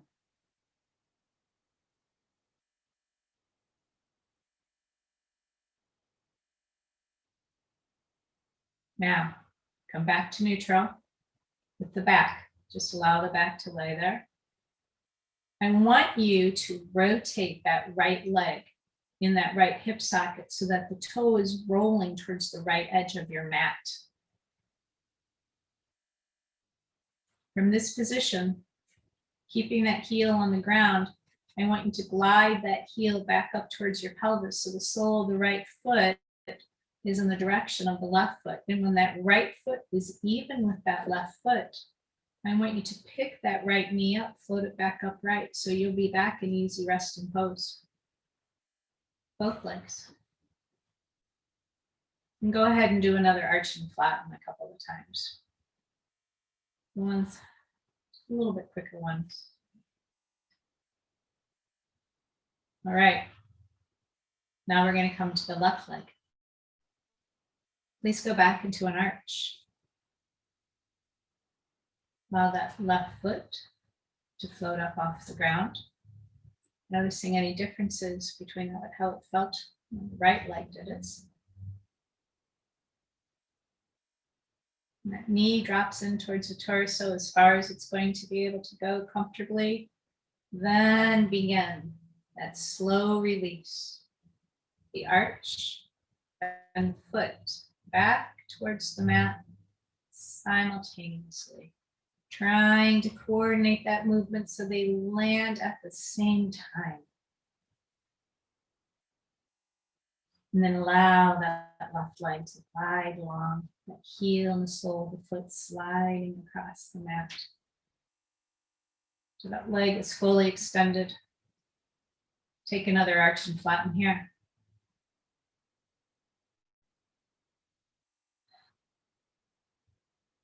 Release that pelvis back to neutral. Rotate that left leg externally away from the body. And then slide this left side of the left foot back up. And when the feet are even, lift that left knee back up so that you're back in easy resting pose. Do another arch and flatten. Maybe press through the foot again and float that bum up and allow the back of the hips to come nice and wide, the back of the pelvis to come nice and wide on the mat. You can do that anytime you need, just to recalibrate and reset your body, okay? So now I'm going to ask you to bring your arms straight up in the air towards the ceiling, fingers pointed up, and this time I'd like you to open your eyes. And I want your eyes to be tracking your hands. So looking at your hands, some gentle release for the upper psoas. Remember that connects at the lower part of the rib cage. So we're going to allow those hands to drop slowly back towards the floor. So we're coming like over our heads and allowing the eyes to watch that movement. And slowly bring those back up together.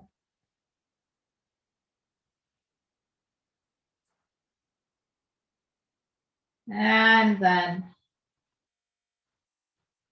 go ahead and hug your knees to your chest. Roll that back out for a bit. And then allow those legs to come nice and long on the mat.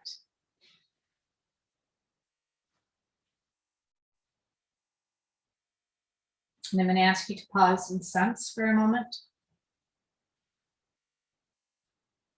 And compare it to that snapshot you took at the beginning. Notice how your body's feeling now, just from this little bit of movement. Has anything changed in how it felt when you first laid on the mat?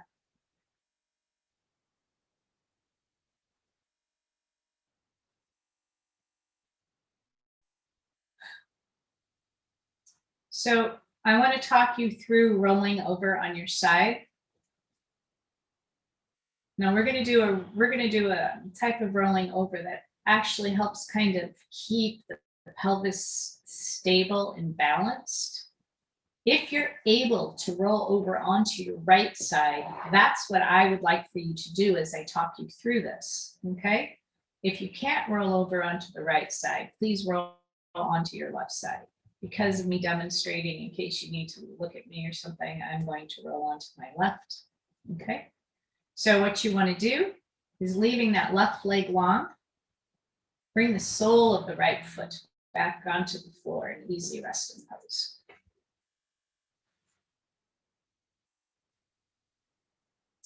Now, I want you to drop the knee that is up in the air out 2 or 3 inches.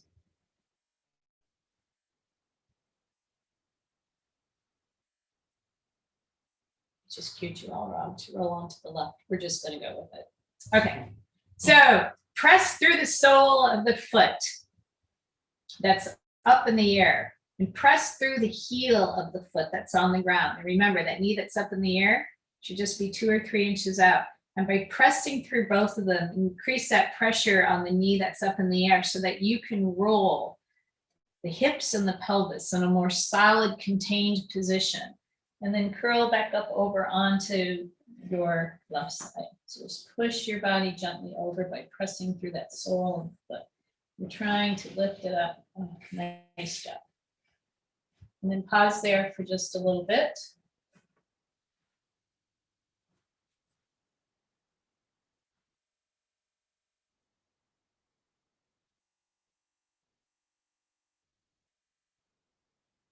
And using your hands on the ground, lean forward a little bit more and push yourself back upright into a seated position.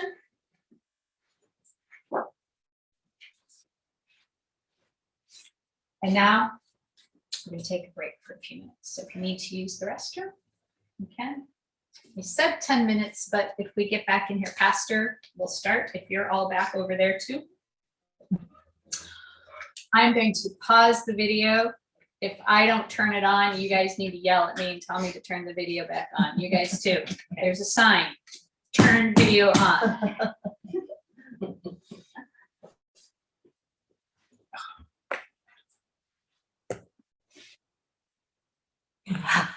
I like it telling me because then I'm sure it's happening. That's amazing. All right, so we're going to come back down on the mat and do a couple more arches and flattens since we've been on the break, and then we're going to work on heel glides. Okay. Now, remembering that we want to be back in our easy resting pose. So again, constructive resting pose is what you'll hear it called a lot of times, or if you read constructive resting pose, this is what they're talking about. But being very specific on the beautiful, perfect setup. Again, those feet are hip width apart. The weight is evenly distributed between the heels and the balls of the feet. Knees aren't dropping out, not dropping in. And go ahead and allow your body to do a few of those gentle arches and flattens.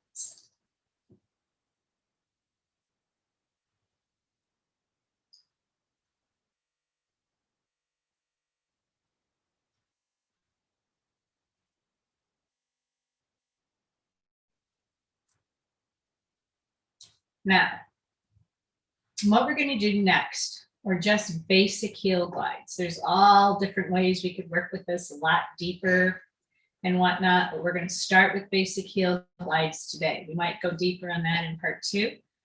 But it's a really fun practice if you have somebody at home who could videotape you, is to put 2 little stickers on those, we call them the hip bones, but those little bones that poke out in the front of your body. You could actually probably put your fingers down and feel them if you follow the front of your body. They poke out in the front there. So if you put little stickers on them, you could actually see whether or not they're moving. So what I want you to do is to place your hands there instead, okay? And again, maybe lift through your feet and float your bum up and down again so you feel wide on the back of the pelvis, wide through the sacrum. Now, this is going to be really hard. It sounds like it's easy. If it seems really easy to you, then you're probably not doing it right. I'm going to be honest, okay? If you're like, oh, I did that just fine, oh, then you probably didn't. So be very subtle. I want you, what we're trying to do is keep those little bony spots that we have our fingers on in neutral so that we don't feel big movement in them, okay? We're wanting to keep them solid. So with control, you want to start sliding that right foot forward very slowly. And thank God your foot is getting caught on the carpet because that's going to make you go slow. And you try as much as you can to keep stability so you don't feel those bones dipping out. And if you do, eventually that's okay. Just notice that, okay? You want to try to keep everything nice and solid and neutral, and then glide that heel back up.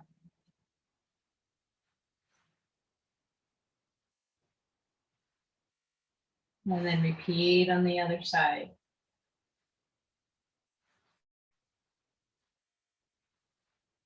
Really take your time.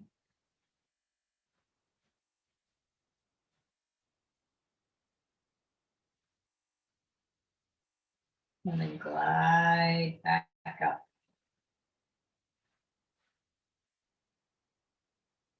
And you can put your hands down. And let's just slowly again and with control, thankfully the carpet's helping with that. Glide that heel back down, slowly in the body.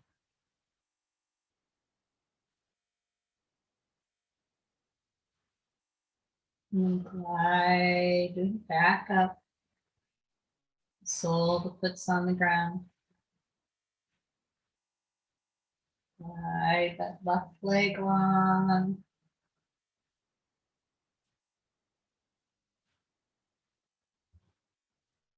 Come back up.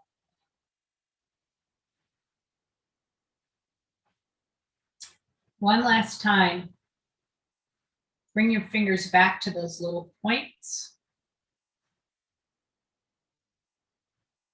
And I want you to be so slow, so subtle, so focused, so controlled.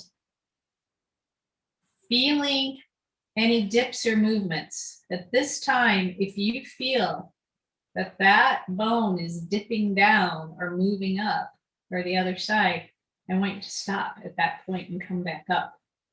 It's kind of listening to the truth of your body. And then repeat on the other side.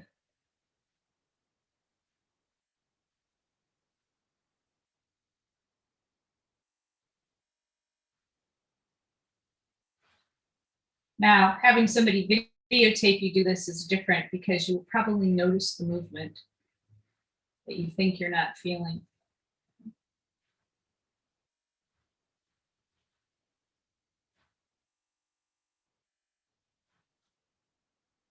Is it possible to feel movement on just one side? Yep, Why can't they move in and out? yep. They shouldn't move at all. No, it's just an interesting thing to notice. They're really not supposed to move at all. No, we're trying to have them be stable enough that we could do this without any movement. Okay. There is such subtleness here that literally I couldn't do this at first. You can literally draw the muscles of the transverse abdominis layer closer together and have those points come in towards each other deliberately and release them eventually, okay? This practice, the goal of it is to try to keep those from moving at all. And it's easier to get into them with it with socks on a hardwood floor, but this is actually perfect for learning it because it makes you go slower. Okay. Now, back in easy resting pose. I'm going to ask you to take one or two of those nice, long, slow umbrella breaths again, wide into the rib cage. And I want you to really sense that in the pelvic floor now to see if you have more awareness of that even than you did at the beginning. I hope you do. Let me know if you do. Or if any of you can feel it better, if you want to tell me, that would be great. But if not, maybe it's okay. I think you have to really remember to fill up that belly first. Yep. Before you start going up. Yep.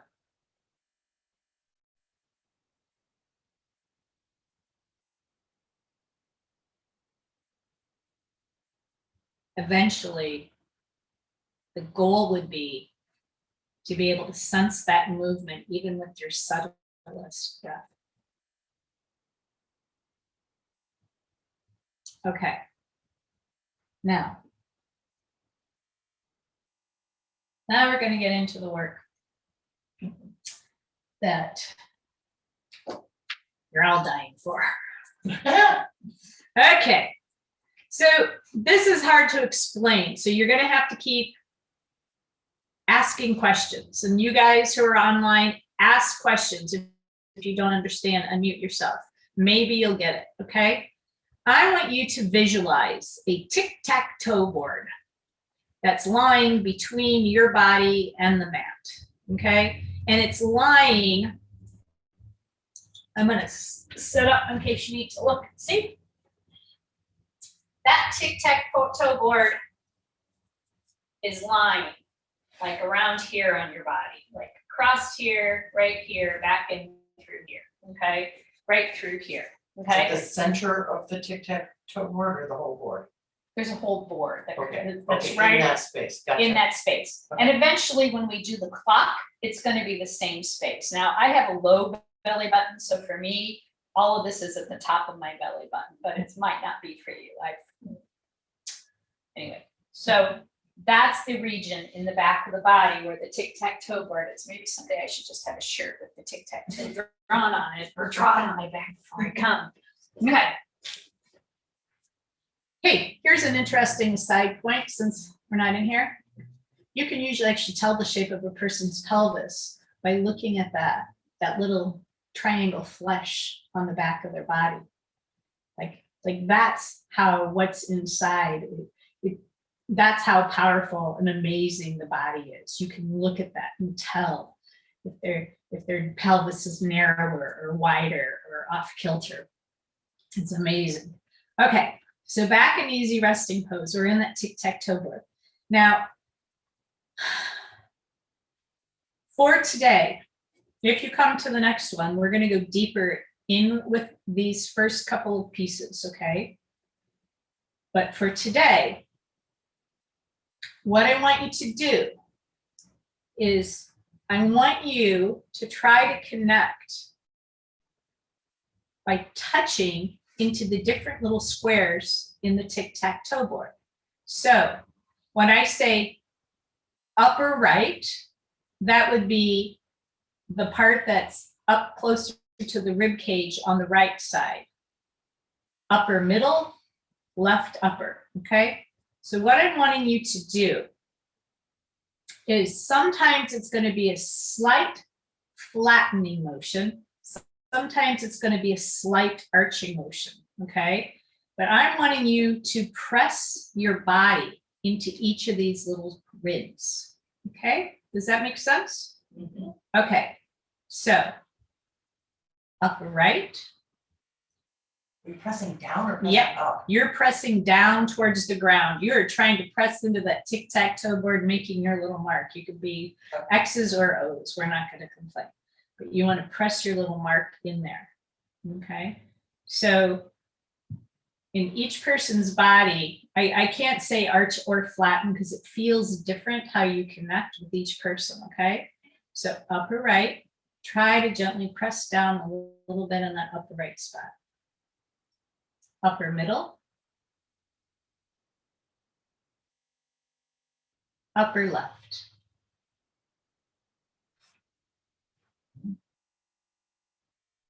Now, if you can't find it, that's okay. Just be aware of it and be curious. Middle left, middle center, middle right. Lower right. Now you should be down more closer to the hip. Middle lower. Lower left.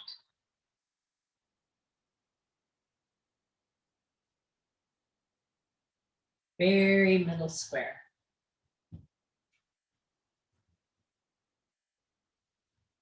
Let's try lower middle.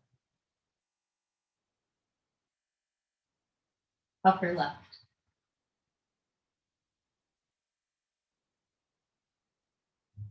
Lower right.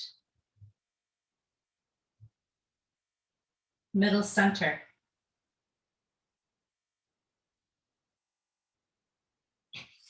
Middle, middle. Right in the very center.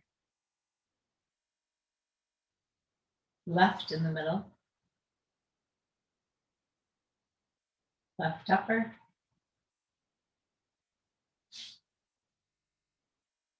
Middle upper.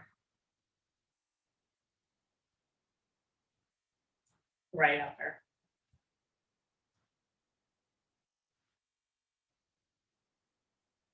I'm going to be quiet for a moment and I want you to explore these spaces on your own.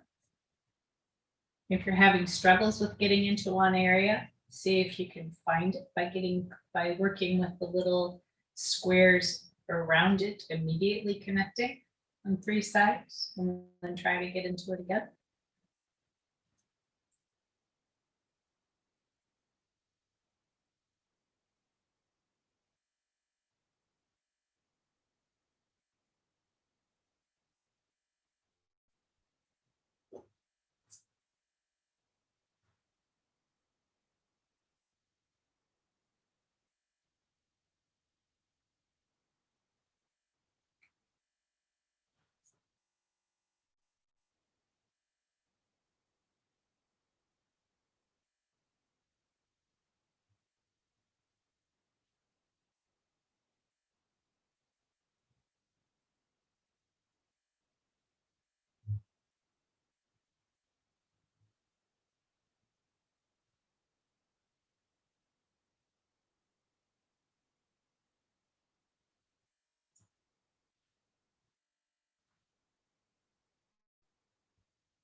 All right, and you hug your knees to your chest and then just roll out on your back for a bit.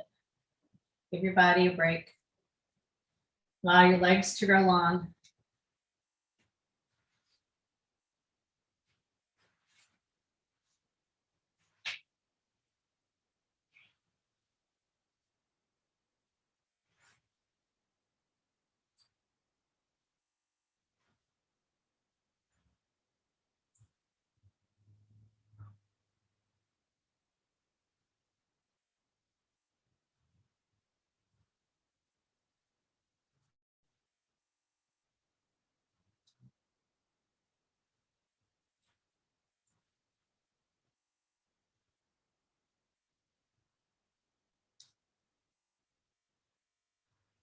All right.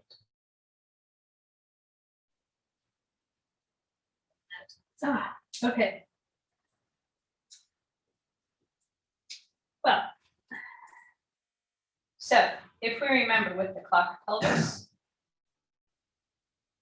you're coming from this area down to this area. So in my body, if we envision a clock in my body, and when I'm cueing it, this is 12 o'clock, this is 6 o'clock. This is 9 o'clock. This is 3 o'clock. It's easier for you to flip it in your head and have this be 3 and 9, it doesn't matter, but have the top right here be 12 and the bottom right here be 6, okay? We're going to try to subtly press down through our back into each of those different areas.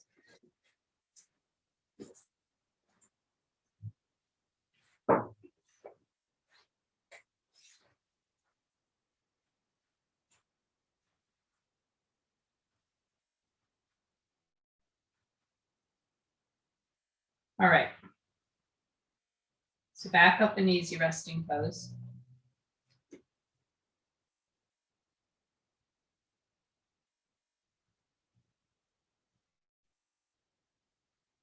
Picture that clock.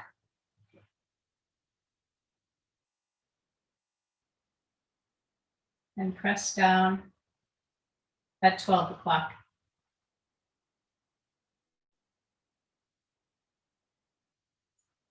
One o'clock.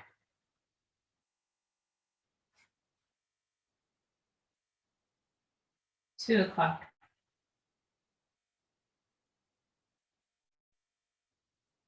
3 o'clock. 4 o'clock.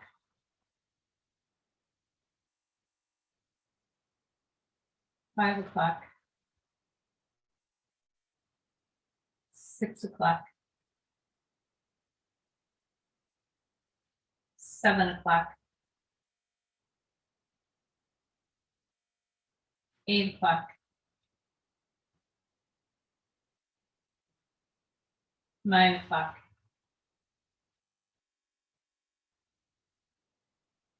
10 o'clock. 11 o'clock. 12 o'clock.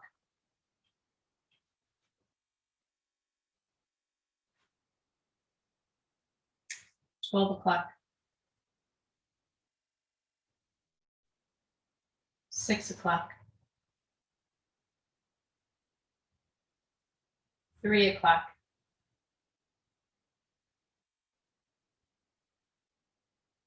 9 o'clock.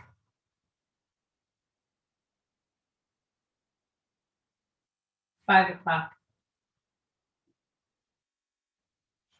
11 o'clock.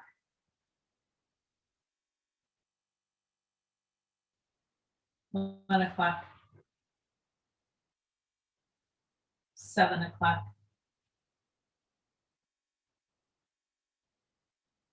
4 o'clock.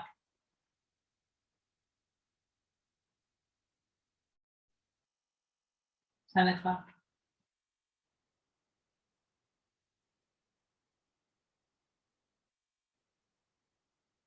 2 o'clock. 8 o'clock.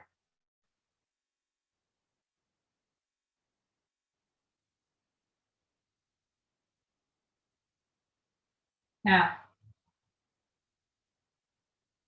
that may have been easy. That may have been a challenge. That may have been next to impossible. But we're going to go a little deeper and make it a little more challenging anyway. If you can't do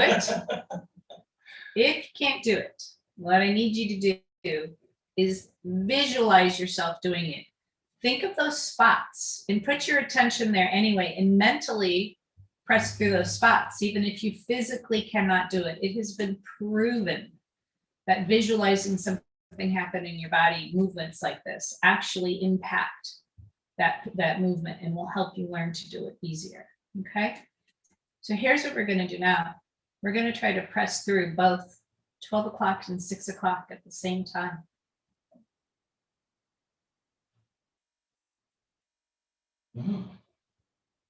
Okay. Release.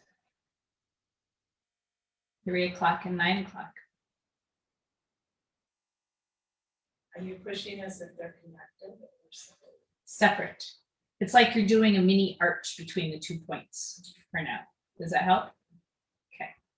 Should you be moving your legs? Nope. Oh, Your legs might move because you can't push through, okay. but it's not a movement driven by the legs. But right now you're learning to do it, so you may feel some movement there, and that's okay. I'm just glad you're not saying something like 433. Well, wait for that, Camille. Okay. Because I actually do that in my body. Okay. So Okay, so.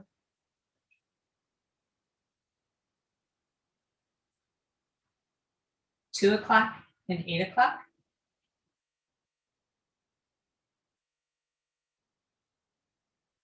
I'll press through 4 o'clock and 10 o'clock.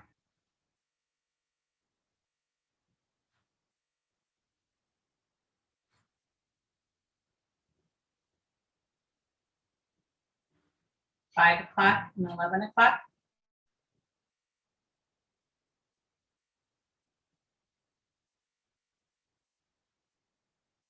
Seven o'clock and 1 o'clock.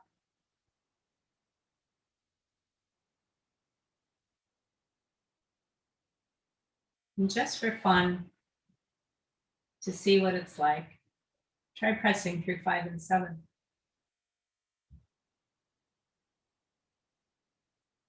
And 1 and 11. Take a deep breath. Let it go. I'm just going to be quiet here for a moment, and I want you to just for a little bit try tiny bits of movement like this on your own and see, like, if the spot was harder to press through, how close can you get? Just try it for a little bit.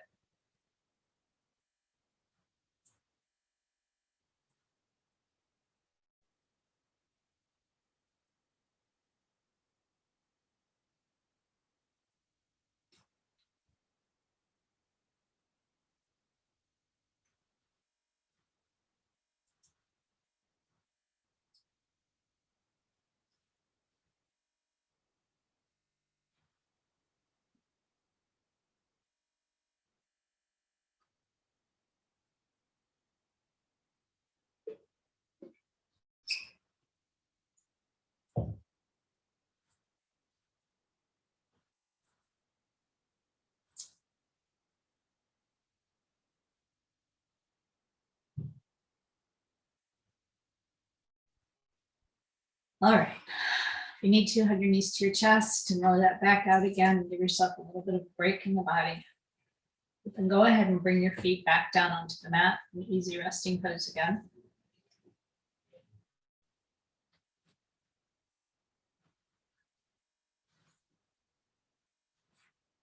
So, next thing we're going to do is a Kegel. So you've probably all done Kegels. If you haven't done Kegels, basically it involves squeezing everything down there and trying to pull it up like an elevator as high as you can, and then relaxing them and letting the elevator release, and then sometimes bulging back out the opposite way and then pulling that elevator back up.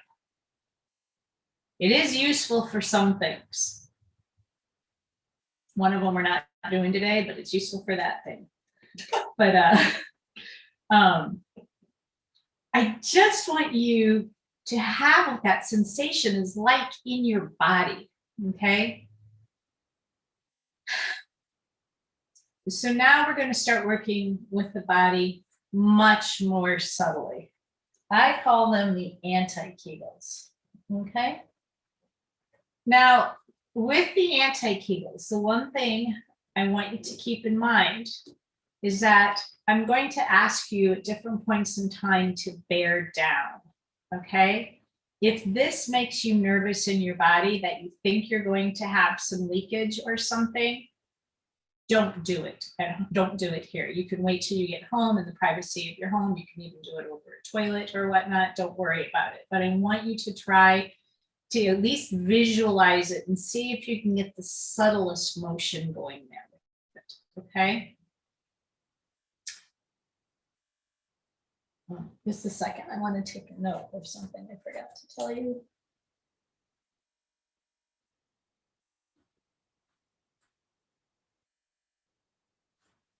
Okay.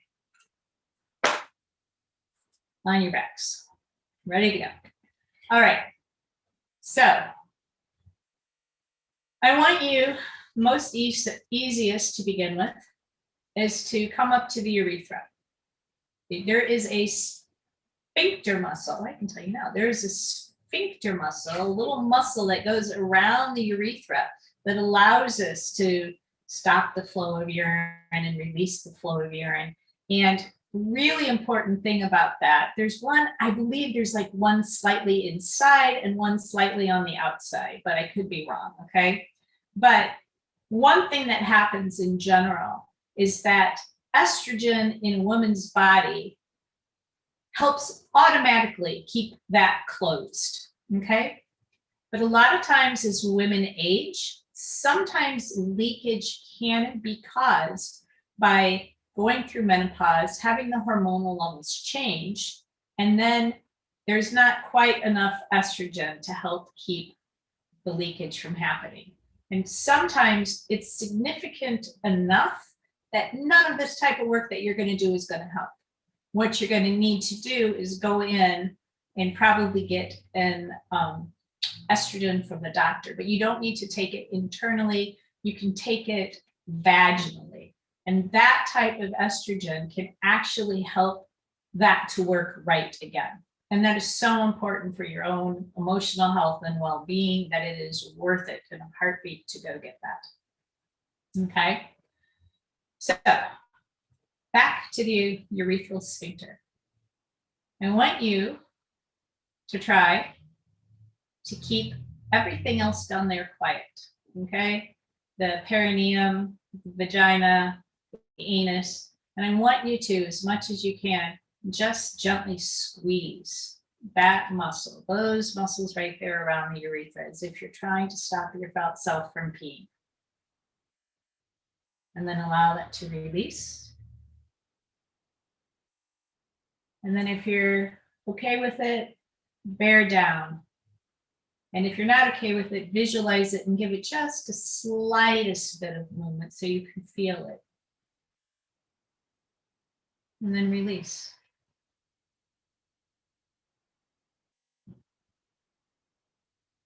Let's try that again. Trying to keep everything else quiet as much as you can. Gently tighten that. Release.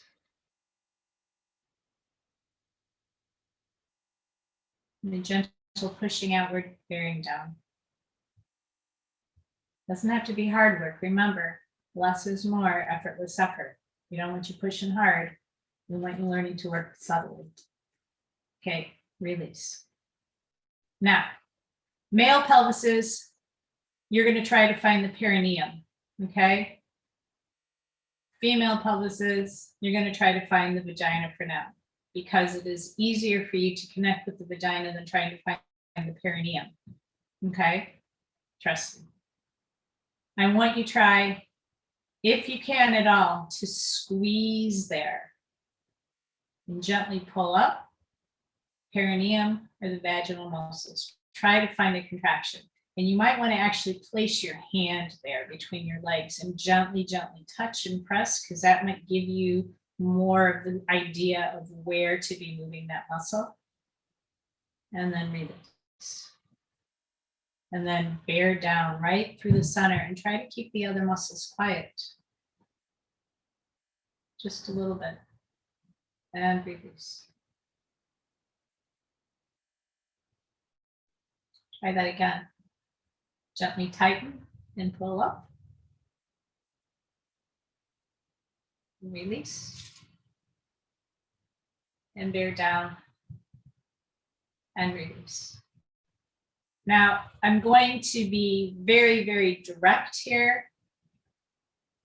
A lot of females, like people with female pelvises, cannot find that movement in the vagina, or it's subtle. They can barely find it.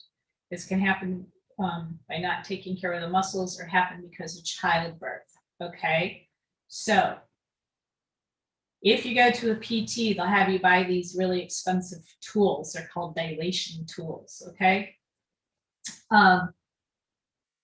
Here are ways that you can do this cheaper on your own, okay? If you cannot feel it at all, you can actually use a finger and put a finger or two fingers into the vagina just a bit to try to squeeze against, to have something. It's that proprioceptive touch that really helps you if you cannot find it at all. Or, and if you go onto a sex toy website, Good Vibes is one that's very, very gentle and kind and helping. They have very subtle, soft, high quality little dildos, and they don't have to look like penises. They just look like a little, like a tampon that's rounded at the top. And buying a little bit of a bigger one and then a smaller one, because you want to start maybe a little bigger because you can't ignore that sensation. You want to actually end up working with the subtler sensation. But the cheapest way is if you could just use a finger. And it's really important because some people cannot find that movement at all, and they're not going to usually find it until they have something that they can actually squeeze against. Okay, so let's try that one more time. Let's gently pull up right there. Try to gently, I shouldn't say pull up, that's more subtle. Try to just squeeze.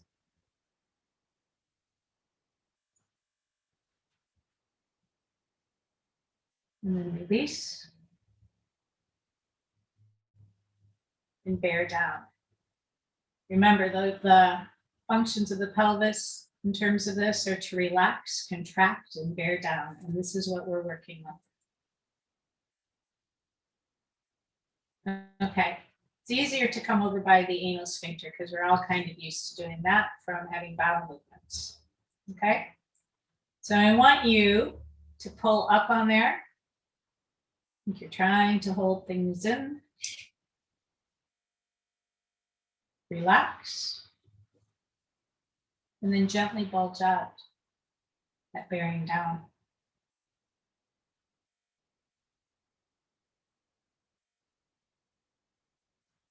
Again, pull up, relax,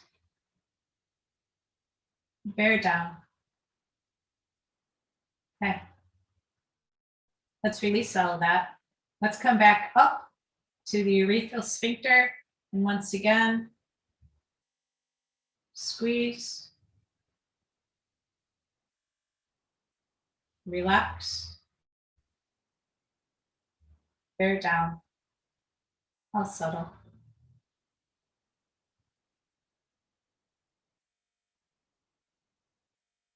The perineum or the vaginal muscles,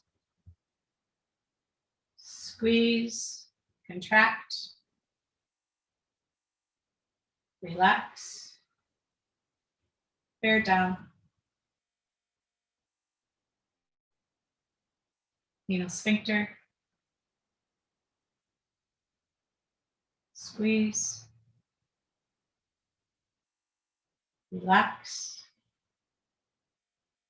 bear down.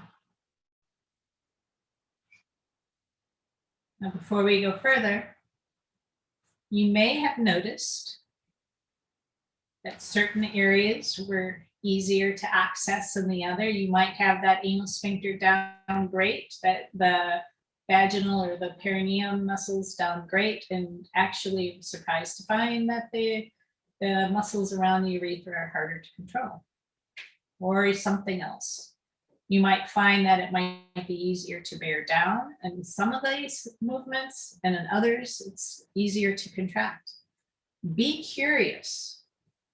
Try to keep note of this, because eventually this is going to start changing. So it's kind of nice to have an idea of what you can do now and keep really paying attention to your body. If you want to get really geeky, take notes when you're done with your practice, you know, because I'm serious. So it's really good data, because you'll forget. But geeky, that's me. So, all right. Now, of course, we're going to make this harder. You may not be able to do it, and that's okay. Any of this, you can't do it. I could almost promise you that you can learn to do this.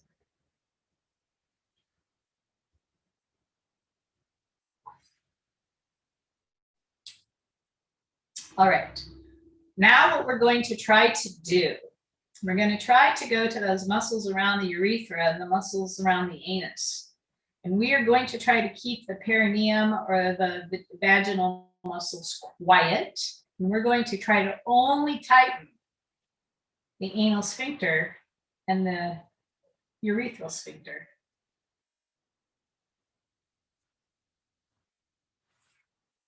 And then release those. And then bear down. Trying to keep that space in the center as quiet as possible. Might be next to impossible. That's okay. We're learning the subtle differences. If you've been doing Kegels for years, you'll understand why it's hard to separate. Seriously. Yeah, they don't teach you to be subtle.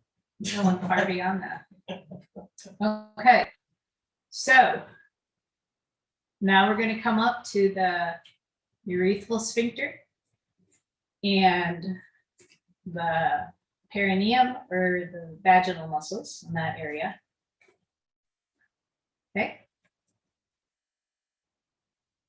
We're going to try to keep the anal sphincter relaxed and try to gently contract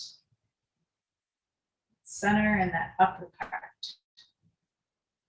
leaving the lower anus relaxed. Now we're going to relax those muscles. Then we're going to engage them by bearing down just through those two and trying to keep that anus more relaxed. Now releasing all of that.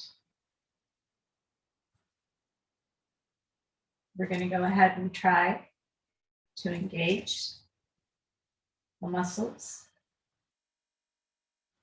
around the vagina, or the perineum, and the anus at one time.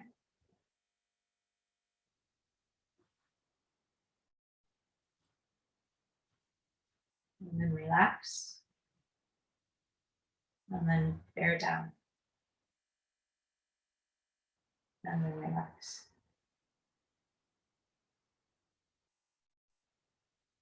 Now, as hard as this is to do, or as impossible as this may be for you to do, if you keep visualizing it and keep working with the practices, you should be able to find that work in your body eventually.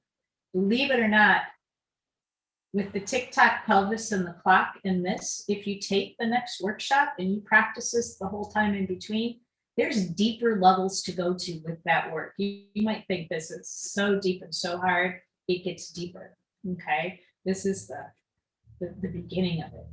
So it's a sensing practice, and it is a practice. You have to keep working gently with those muscles to gain that control. So go ahead and try again for just a little bit on your own.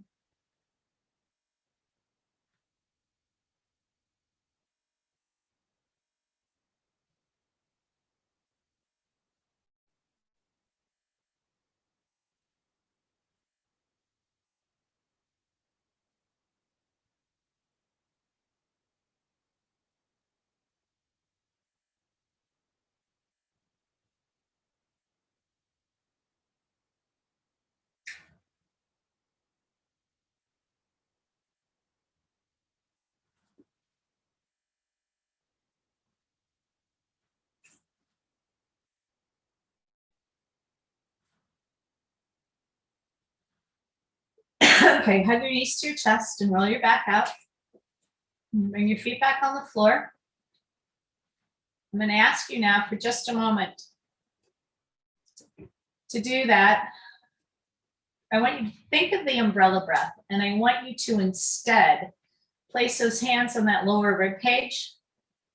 And as much as you can, take a deep breath and try to have it mostly feel like it's in the rib cage. Inhale and exhale from there, and then inhale from there again. And exhale from there again. I want you to notice how this keeps the abdominal muscles more supported. There's a slight contraction there.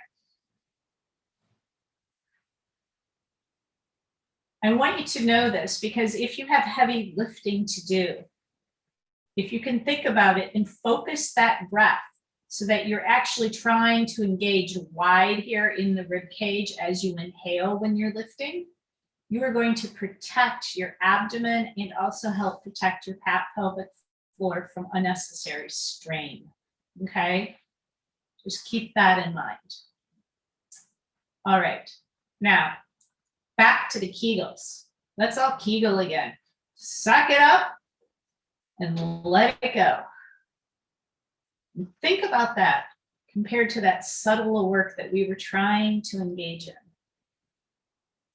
So I'm hoping that you're understanding how if we have these 3 layers of muscles and they can be tight or loose, then a pelvic floor PT can actually do an internal and tell you exactly what's tight or exactly what's loose and what needs to be fixed, right? But what we can do is we can learn to work with those muscles subtly, because if you keep working with them subtly, then you gain that control. What's too loose is going to tighten, and what's too tight is going to learn how to loosen. And you don't necessarily have to have somebody else to tell you. Okay? Now, I would like for you to pause here and find your blocks. Get those blocks, bring them onto the mat, and put them under your feet.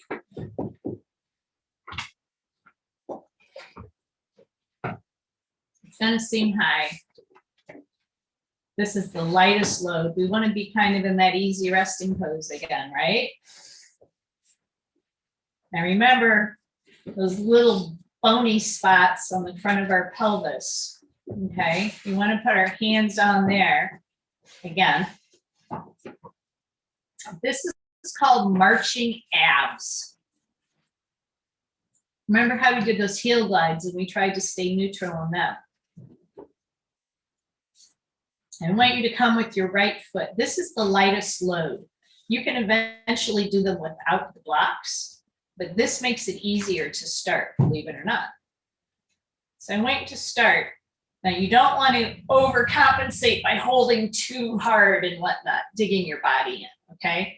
But if your body is arched, I want you to bring it down a little bit into that flatten. You can come neutral or you can flatten just a little bit, okay? You don't want to brace the body tight. You want to be relaxed and supple but flattened. Now let's lift that right foot up an inch or two, trying to keep those little bony points neutral and have them not tip out. And let them come back on your block. You're going to feel a slight shifting of the weight in your body, but we really want to keep those little bones as quiet as possible. Lift that left foot up an inch or two and bring it back down.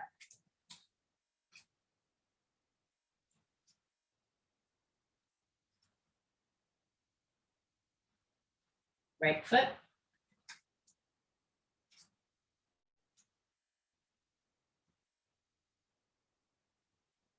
Left foot.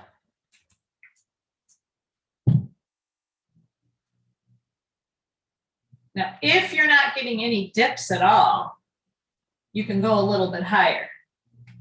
My guess is, and your right foot might go higher than your left foot. Okay, it's possible. That right foot may go higher than the left. So this is me talking, okay? So like when I say be your explorer, be your own detective, okay? I know I have issues on that left side of my body, okay? I work with it a lot. But I know that when I'm lifting here, the right side is much easier, stays solid, stays tight. I can come up pretty high. I can come up perfectly fine with no issues. When I shift back, remember going nice and slow, when I shift back, it's much harder for me to not have any dipping or movement in the left leg. I have to work so much harder there, so much more focused attention to try to keep that stable. So be curious in your body and notice those subtle differences, okay? Now, I don't necessarily think that your body's ready for it, but I want you just to move those blocks out of the way and take the feet onto the mat. Because I just want you to notice how this actually is harder on the body to try to keep stable. I just want you to try it the same way, once with the right foot, once with the left foot, and notice how much harder it is to keep any quietness there. All right. Now let's bring soles of our feet together again.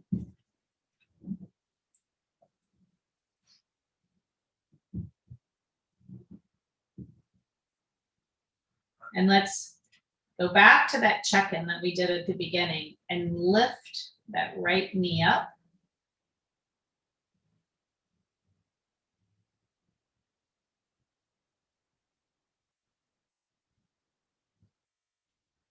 And let it come down. We're gonna do it twice with both sides. Yeah, twice with both sides. So just come up and down and then repeat on the opposite side and then do it again. Here's what you're looking for. Has it gotten easier? Is it maybe less shaky? Is it cleaner? Or possibly you're noticing for the first time and couldn't sense before, and maybe you're noticing subtle differences by doing it now. When you get done with those, bring them both up together one time and see what that's like. Bring them down.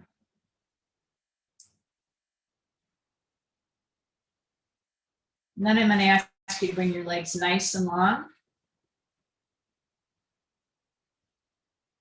And let's do that soma scan from the head to the toes again. Noticing any subtle shifts in the body once again. Trying to sense changes.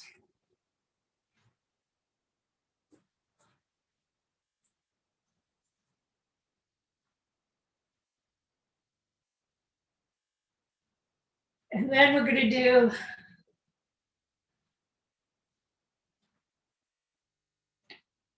a final pelvic floor awareness meditation. It's by a PT in Canada named Shelley Crosco. She's got a great website, a lot of great offerings. I will share her information with you.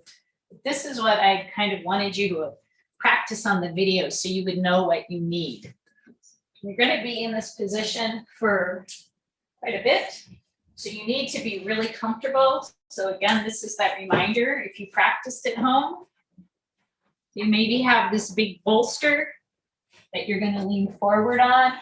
If your ankles and knees are sore, you might want to put blankets underneath them, or you might want a pillow. That's why we have a tiny pillow under your bum. Or maybe you want to do this, but you want to be higher.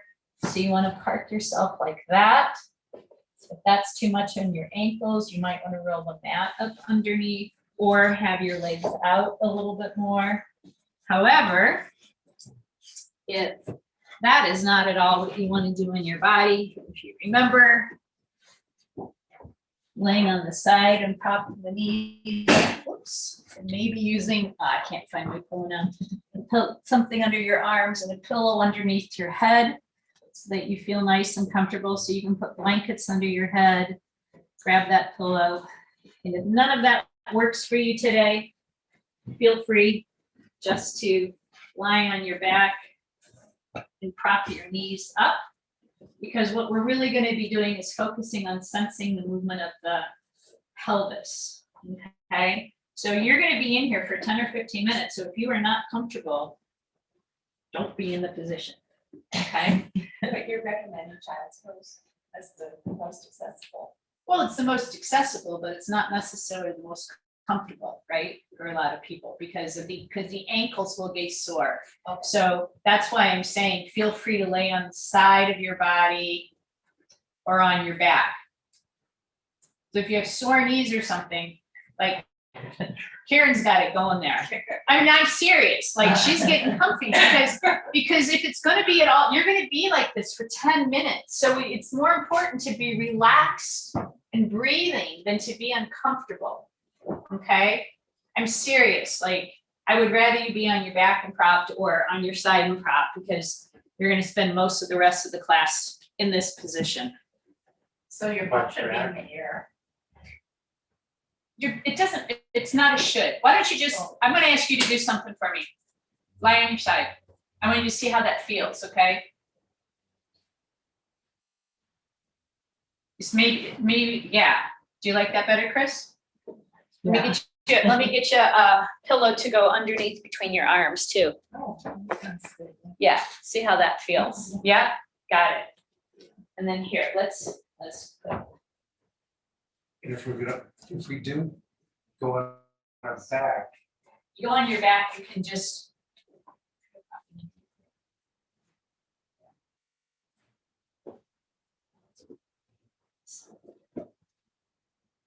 That's awkward for you. Are you okay like that, or do you want to come back a little further and not be up so high? Oh, I don't actually really care whether I'm back or More comfortable. Oh, I like to be this one, and that's what the back is like. Perfect. Sorry, being on the back. No. I just really want you guys to be comfortable here so you can release. The most important thing is that the position feels comfortable. It can just sometimes be easier to find if you're in more of a child's pose. Are you guys okay? Great. Just get settled in. You're going to be there for a while. Okay.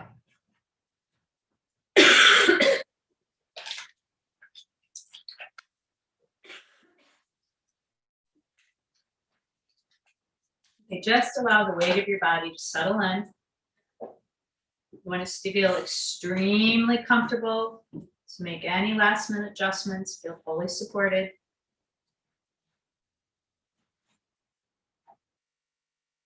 Now, so bring your awareness to the breath without trying to change it. Notice the rhythm. Is it fast or slow? The depth. Is it shallow or deep?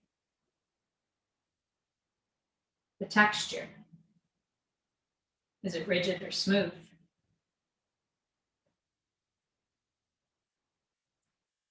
And the length of the inhale compared to the length of the exhale.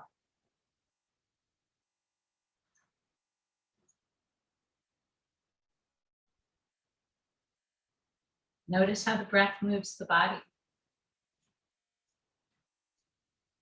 Allow the belly to expand naturally outwards upon inhalation. Notice how it returns to its resting position upon exhalation.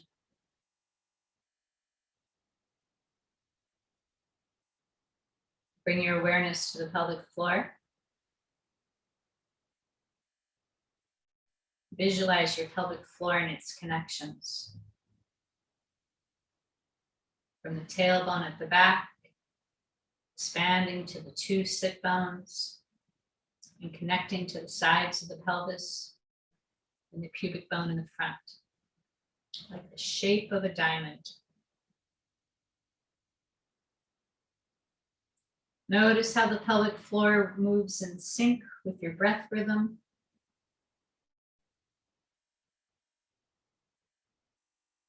Allow the pelvic floor to naturally descend, expand, and widen upon inhalation.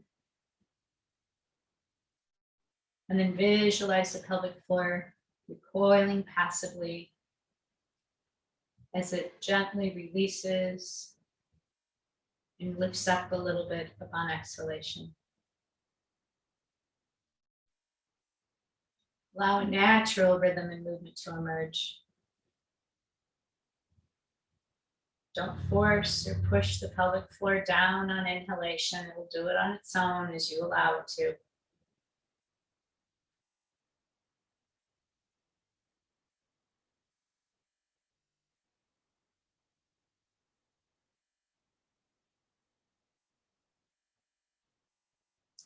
Inhale and visualize the pelvic floor descending, expanding, and receiving the pelvic organs. Exhale and visualize the pelvic floor returning back up and in to its resting dome-shaped position. Inhale, allow the pelvic floor to release, expand, and widen. If it feels safe, just let the muscles let go. Notice if you're holding tension, guarding, or holding back anywhere. And whenever you exhale, do nothing. Observe any thoughts, judgments, or stories that may come up. You get caught up in a story, notice the elaboration, and compassionately bring yourself back to the present task of noticing the breath rhythm.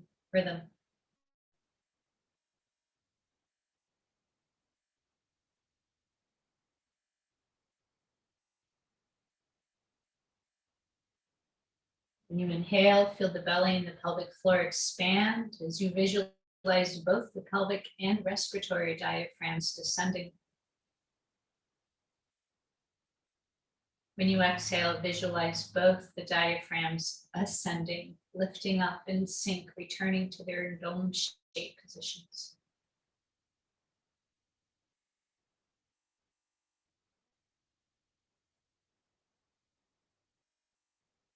Allow this natural rhythm of the pelvic diaphragmatic breath to emerge.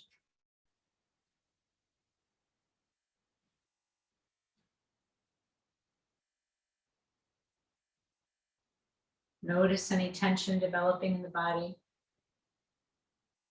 Explore what it means for you to create space, trust, allow, and let go.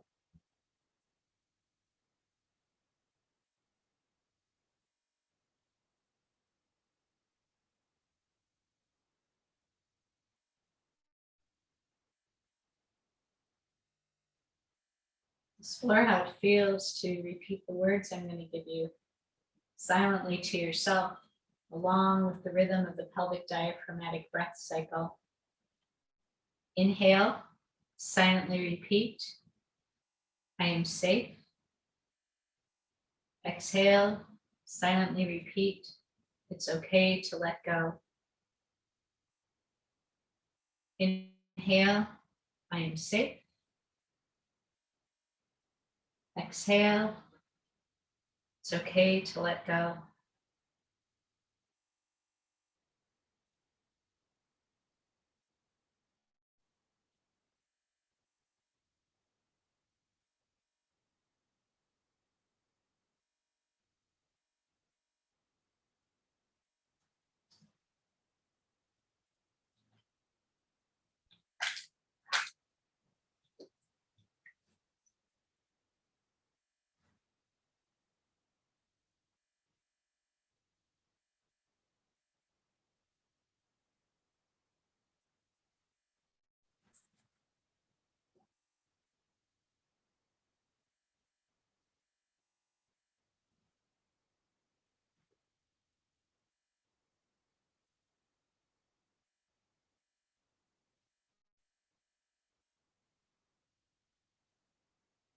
And then bringing your attention back into this space, back into this present moment.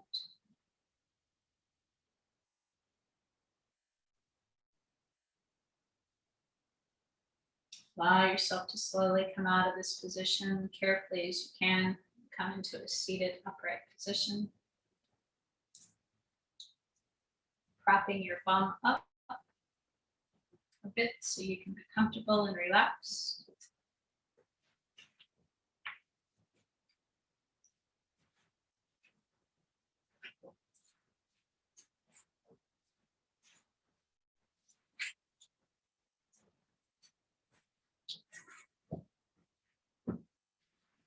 I'm going to ask you to bring your hands in prayer position and press the edges of your thumb gently into your sternum.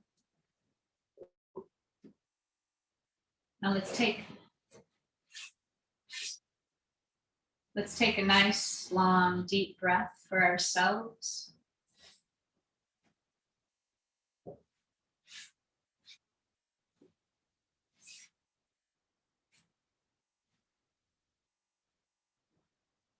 Take a breath for someone you love.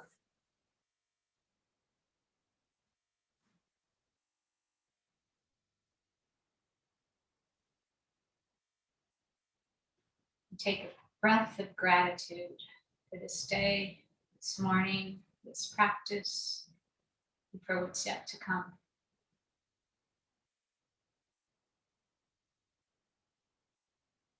May all beings find happiness. May all see what is auspicious. May no one suffer. May you be at peace. May your heart remain open. May you awaken to the light of your own true nature. May you be healed, and may you be a source of healing for all beings. Om Shanti Shanti Shanti.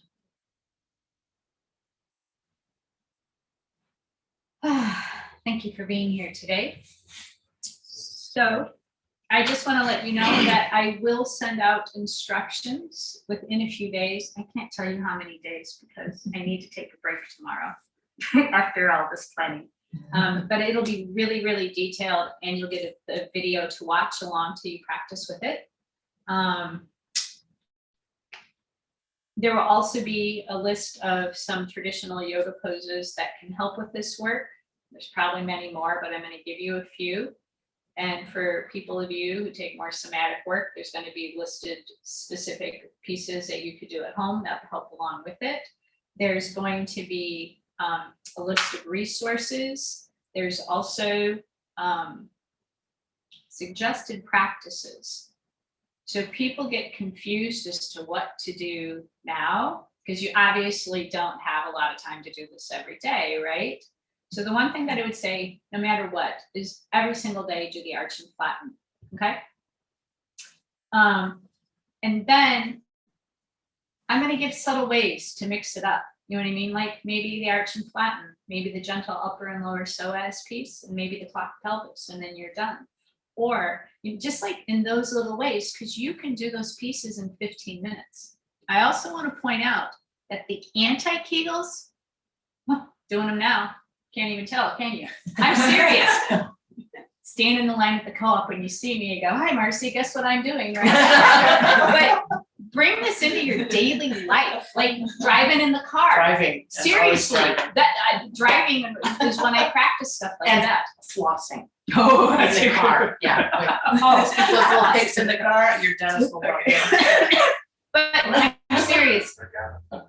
Try, what I'd like for you to pay attention to is not just go for the goal. Like I think of the anti-Kegels and the pelvic clock is the two pieces that people want to work with the most, but you need to do some of that other work or your body's not going to be able to find the more subtle pieces too, because it's all connected, right? So I'll break down little tiny practices. These are the things that I'm going to roll out as little video pieces so that I could talk you through them in 15 minutes so you can go through like 7 days and work 7 different things. But you really should do the the tic-tac-toe pelvis. It's kind of like the gateway piece to doing the clock, okay? So if you can't do the clock, practice that first and then start in on the clock, okay? But if that tic-tac pelvis is a piece of cake for you, then just forget about it for the most part. Do it once in a while and focus on the clock instead, okay? And that will get you set up and going better. Now, the other thing is, oh my God.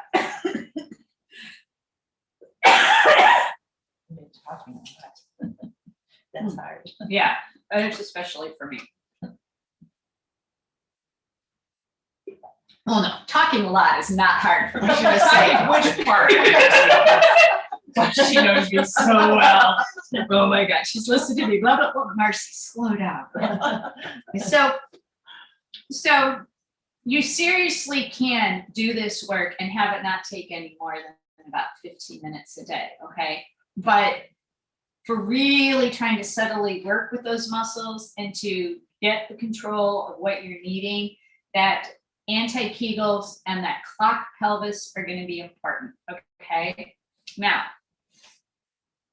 if you want to take the workshop on August 14th, or if you can't make it, but you want like the replay with like these these guys, there's people who aren't here who are getting this replay because they couldn't make it. Well, you're all getting the replay, but they wanted to do that.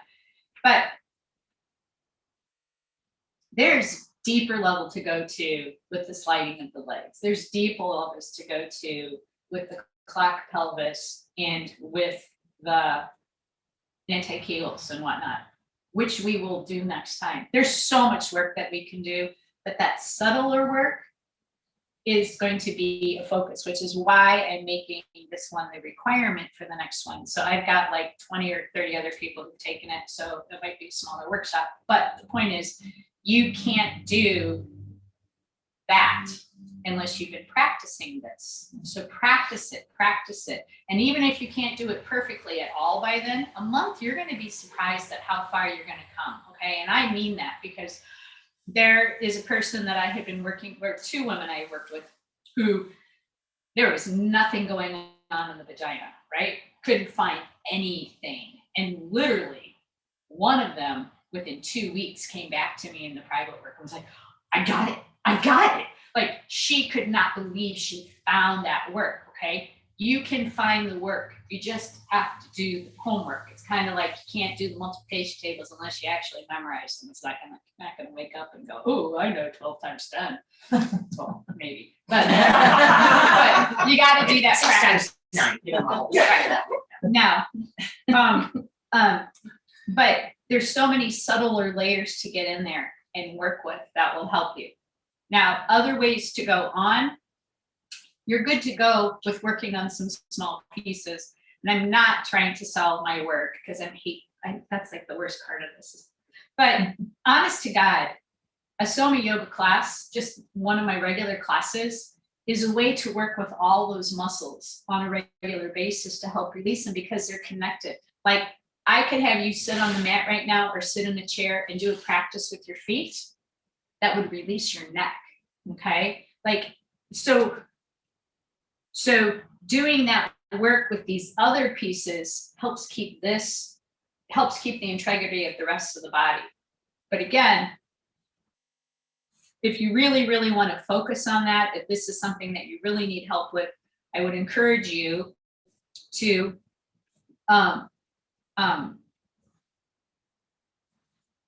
consider taking the pelvic health class when it starts in September, because it's going to be focusing on somatic movement and different yoga poses and work that is all designed to always be about the pelvis, just specifically about the pelvis. Nothing else is like, I'm making it that way for you.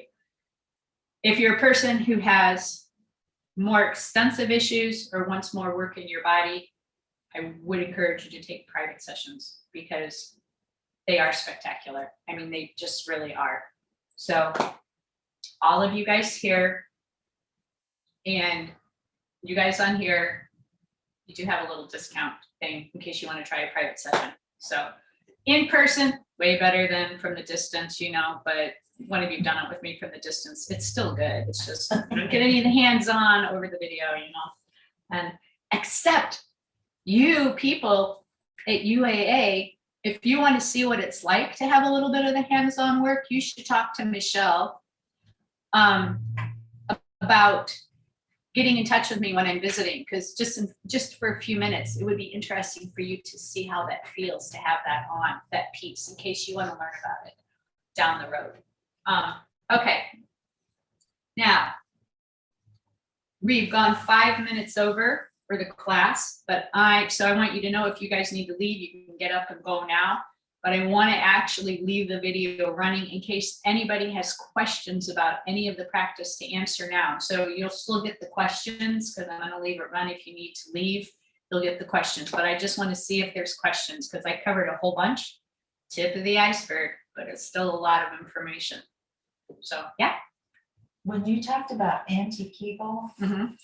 is that where we isolated all the other little? Yep. parts? Okay. Yeah. So Okay. the anti-Kegels, the Kegels where I call it the gross movement, where Right. it's like, suck it up, let it go. The anti-Kegels are all those little The subtle setup, okay. subtle pieces sensing. Yeah. Where you're still pulling up and releasing, but you're doing it on a small pieces. Thanks. Anything else? Can you do this in bed? The Arch and flaxen? Okay. So can you do, the question was, if you didn't hear it, can you do the arches and flattens in bed and whatnot? Yes, you can. However, in general, for most people, it's better to have something a little firmer, because if you're trying to, it's nice to have that proprioceptive touch, but if you have a lot of pain or you have any other issues in your body, doing it on the bed might be the solution too. Does that make sense? Yeah, or just. If it's a laziness issue, get on the ground, okay? If it's a laziness issue, get down on the ground. There you go. There you go. Yeah. But seriously though, some people can't get on the ground with this work and there's too much going on in their body. So then, yeah, absolutely do it in the bed. But then the goal would be to hopefully sometime be able to get back down on the ground, you know? The other thing is, wake up in the morning and do arches and flattens just before you get out of the bed, in the bed. You'll feel better when you get up and stand or walk too. Well, that's what I was wondering. Yeah, Just. absolutely do it that way. If I think of it, I do it. I'm usually like lay there for a long time and then kind of roll off the bed. I do that clock in the bed every morning. Yeah, It seems to help. you do. I love you. Been a long time. I love you. Oh, then that's not, you're probably ready to go in the deeper ones. I am, but I'm gonna be gone. Well, I'll teach you. We'll just get together. I'll show you how to go deeper. Great. You'll like it. Marcy? Do you guys have any? Yeah. I have a question, Diane. Yeah. So when we put our feet on the blocks, Uh-huh. I sort of went to sleep, sorry. I mean, I was so relaxed, I just wasn't listening. So what was the purpose of that, of the lifting? That is in part, like, that's more of a bit of a strengthening piece, but Okay, it's also helps more like strengthen with integrity in the body. Because if you are not able, because we have a tendency to just do big, like, oh, I'm going to lift those feet up because I can go as high as you can. But on that subtle level, you want to keep these points right here. You want to keep them so they're not moving like that when you're doing it. So, Okay. so what you're doing is you're gently strengthening while trying to find the truth of your body and not pushing your body beyond where it should be, but that very subtle motion, so that you responsibly are gaining strength and access by gradually increasing as you have stability, and those little points aren't jumping up and down. okay. That makes sense? Yeah, and you know that's difficult for me right now with the I know, appliance I have on my foot, so. but soon. But also, but I would say for you, just don't practice that at home for now. Yeah. Don't do Well, that piece for yourself right now. I tried and it was like, no, No. this is for later. yeah. It is for later for you. Thank you. Okay. Anybody else have any questions? Yeah. When you said the tic-tac-toe on the clock, Mhm. are we visualizing it on the front of our body or on the back? Good question. Okay. You can do it however works for you, but with the tic-tac-toe, I always think of it as being on the ground and I'm pressing in it between there. The clock you can do the same way because you're pressing down, but for whatever reason, my brain pictures the clock on the front and I'm pressing below it. You're pressing through it, sort of? Yeah, I'm pressing down. Now, here's the distinction, okay? So when I say it's gonna go deeper the next time, what I was having you do was to like press down. Remember I said they're like mini arches and flattens? That was the part that helped. Okay? As you eventually gain more capacity and skill in doing this work, you're not gonna arch and flatten. You're gonna actually engage the muscles through that core there and press down through the muscles. So you're not even going to be doing that arch and flatten. It's going to be it's going to be like if I took my finger and just pressed my finger the whole way down through your belly down to the ground. You can start engaging the muscles on that much of a deeper level, but you have to work up to it. That's what I say about the gaining the capacity. So if you want to take that next workshop, really try to practice it. So you might not be there, but you're going to be stunned at how much further you are then than you are today. If you do the homework. If you do the homework. Okay, I want to say one more thing about the homework really fast. I had somebody who took this class and she stopped me in the co-op and she goes, you know how you take the workshop and it's fabulous and you feel great and then you go home and you don't do anything? I'm like, yeah. She goes, well, this was like a couple months later. She goes, I was jumping on a trampoline the other day and it didn't work. So she goes, I literally went home and did a few of the pieces for like 3 days and went back and jumped on the trampoline and I was fine. She's like, I was stunned at how quickly my body responded. And that's kind of the point. It'll change. It'll change. It'll work. Okay. Any other questions? You can keep going. Keep going. Well, I just said, when we were doing that, all of a sudden it hurt so much, like I overdid it. Yeah, don't. Okay, so that I just kind of stopped doing as much. But, What piece are you doing?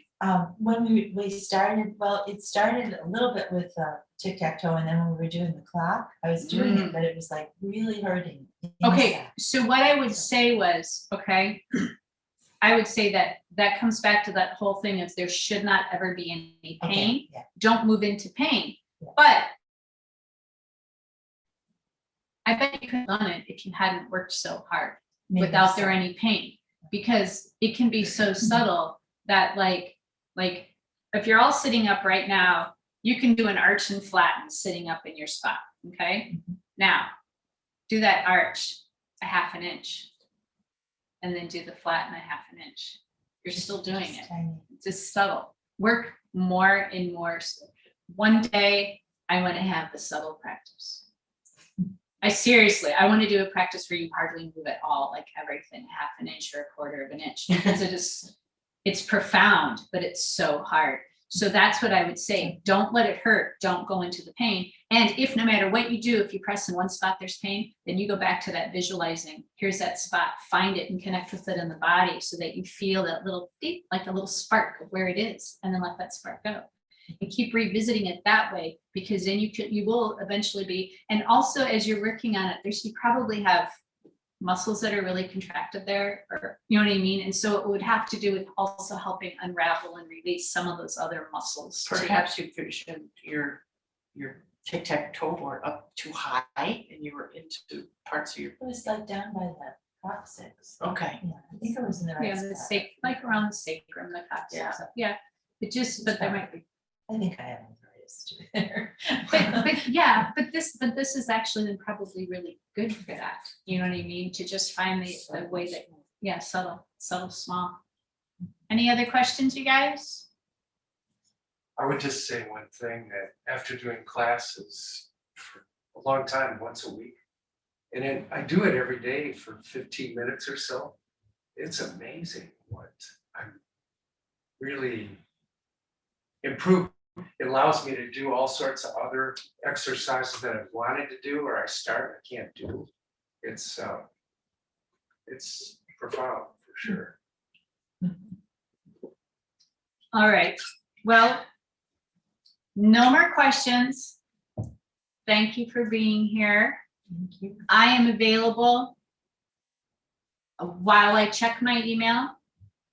I sometimes forget for a few days. So you can feel free, all of you guys, if you have a question and it's more detailed, call me on the phone. If I don't know your number, I won't answer it, and then I'll listen to the message, and then I promise I'll call you back. Text me, hey Marcy, this is Karen, can you call me? I had some weird pain. Just pop me a text, give me a call. Feel free to email me. If you write me a longer email, text me and say, Marcy, please check your email. Whatever. I am happy to answer any questions that you have down the road. Okay. Just let me know. I will keep you going and working through it. Okay. That's great work. And I'm glad you listened to me go on and on about the pelvis. I love the pelvis.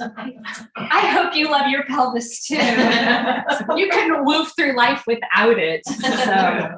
All right, you guys, bye. I'm going to stop the recording and end this meeting. Thank you. See ya. Bye.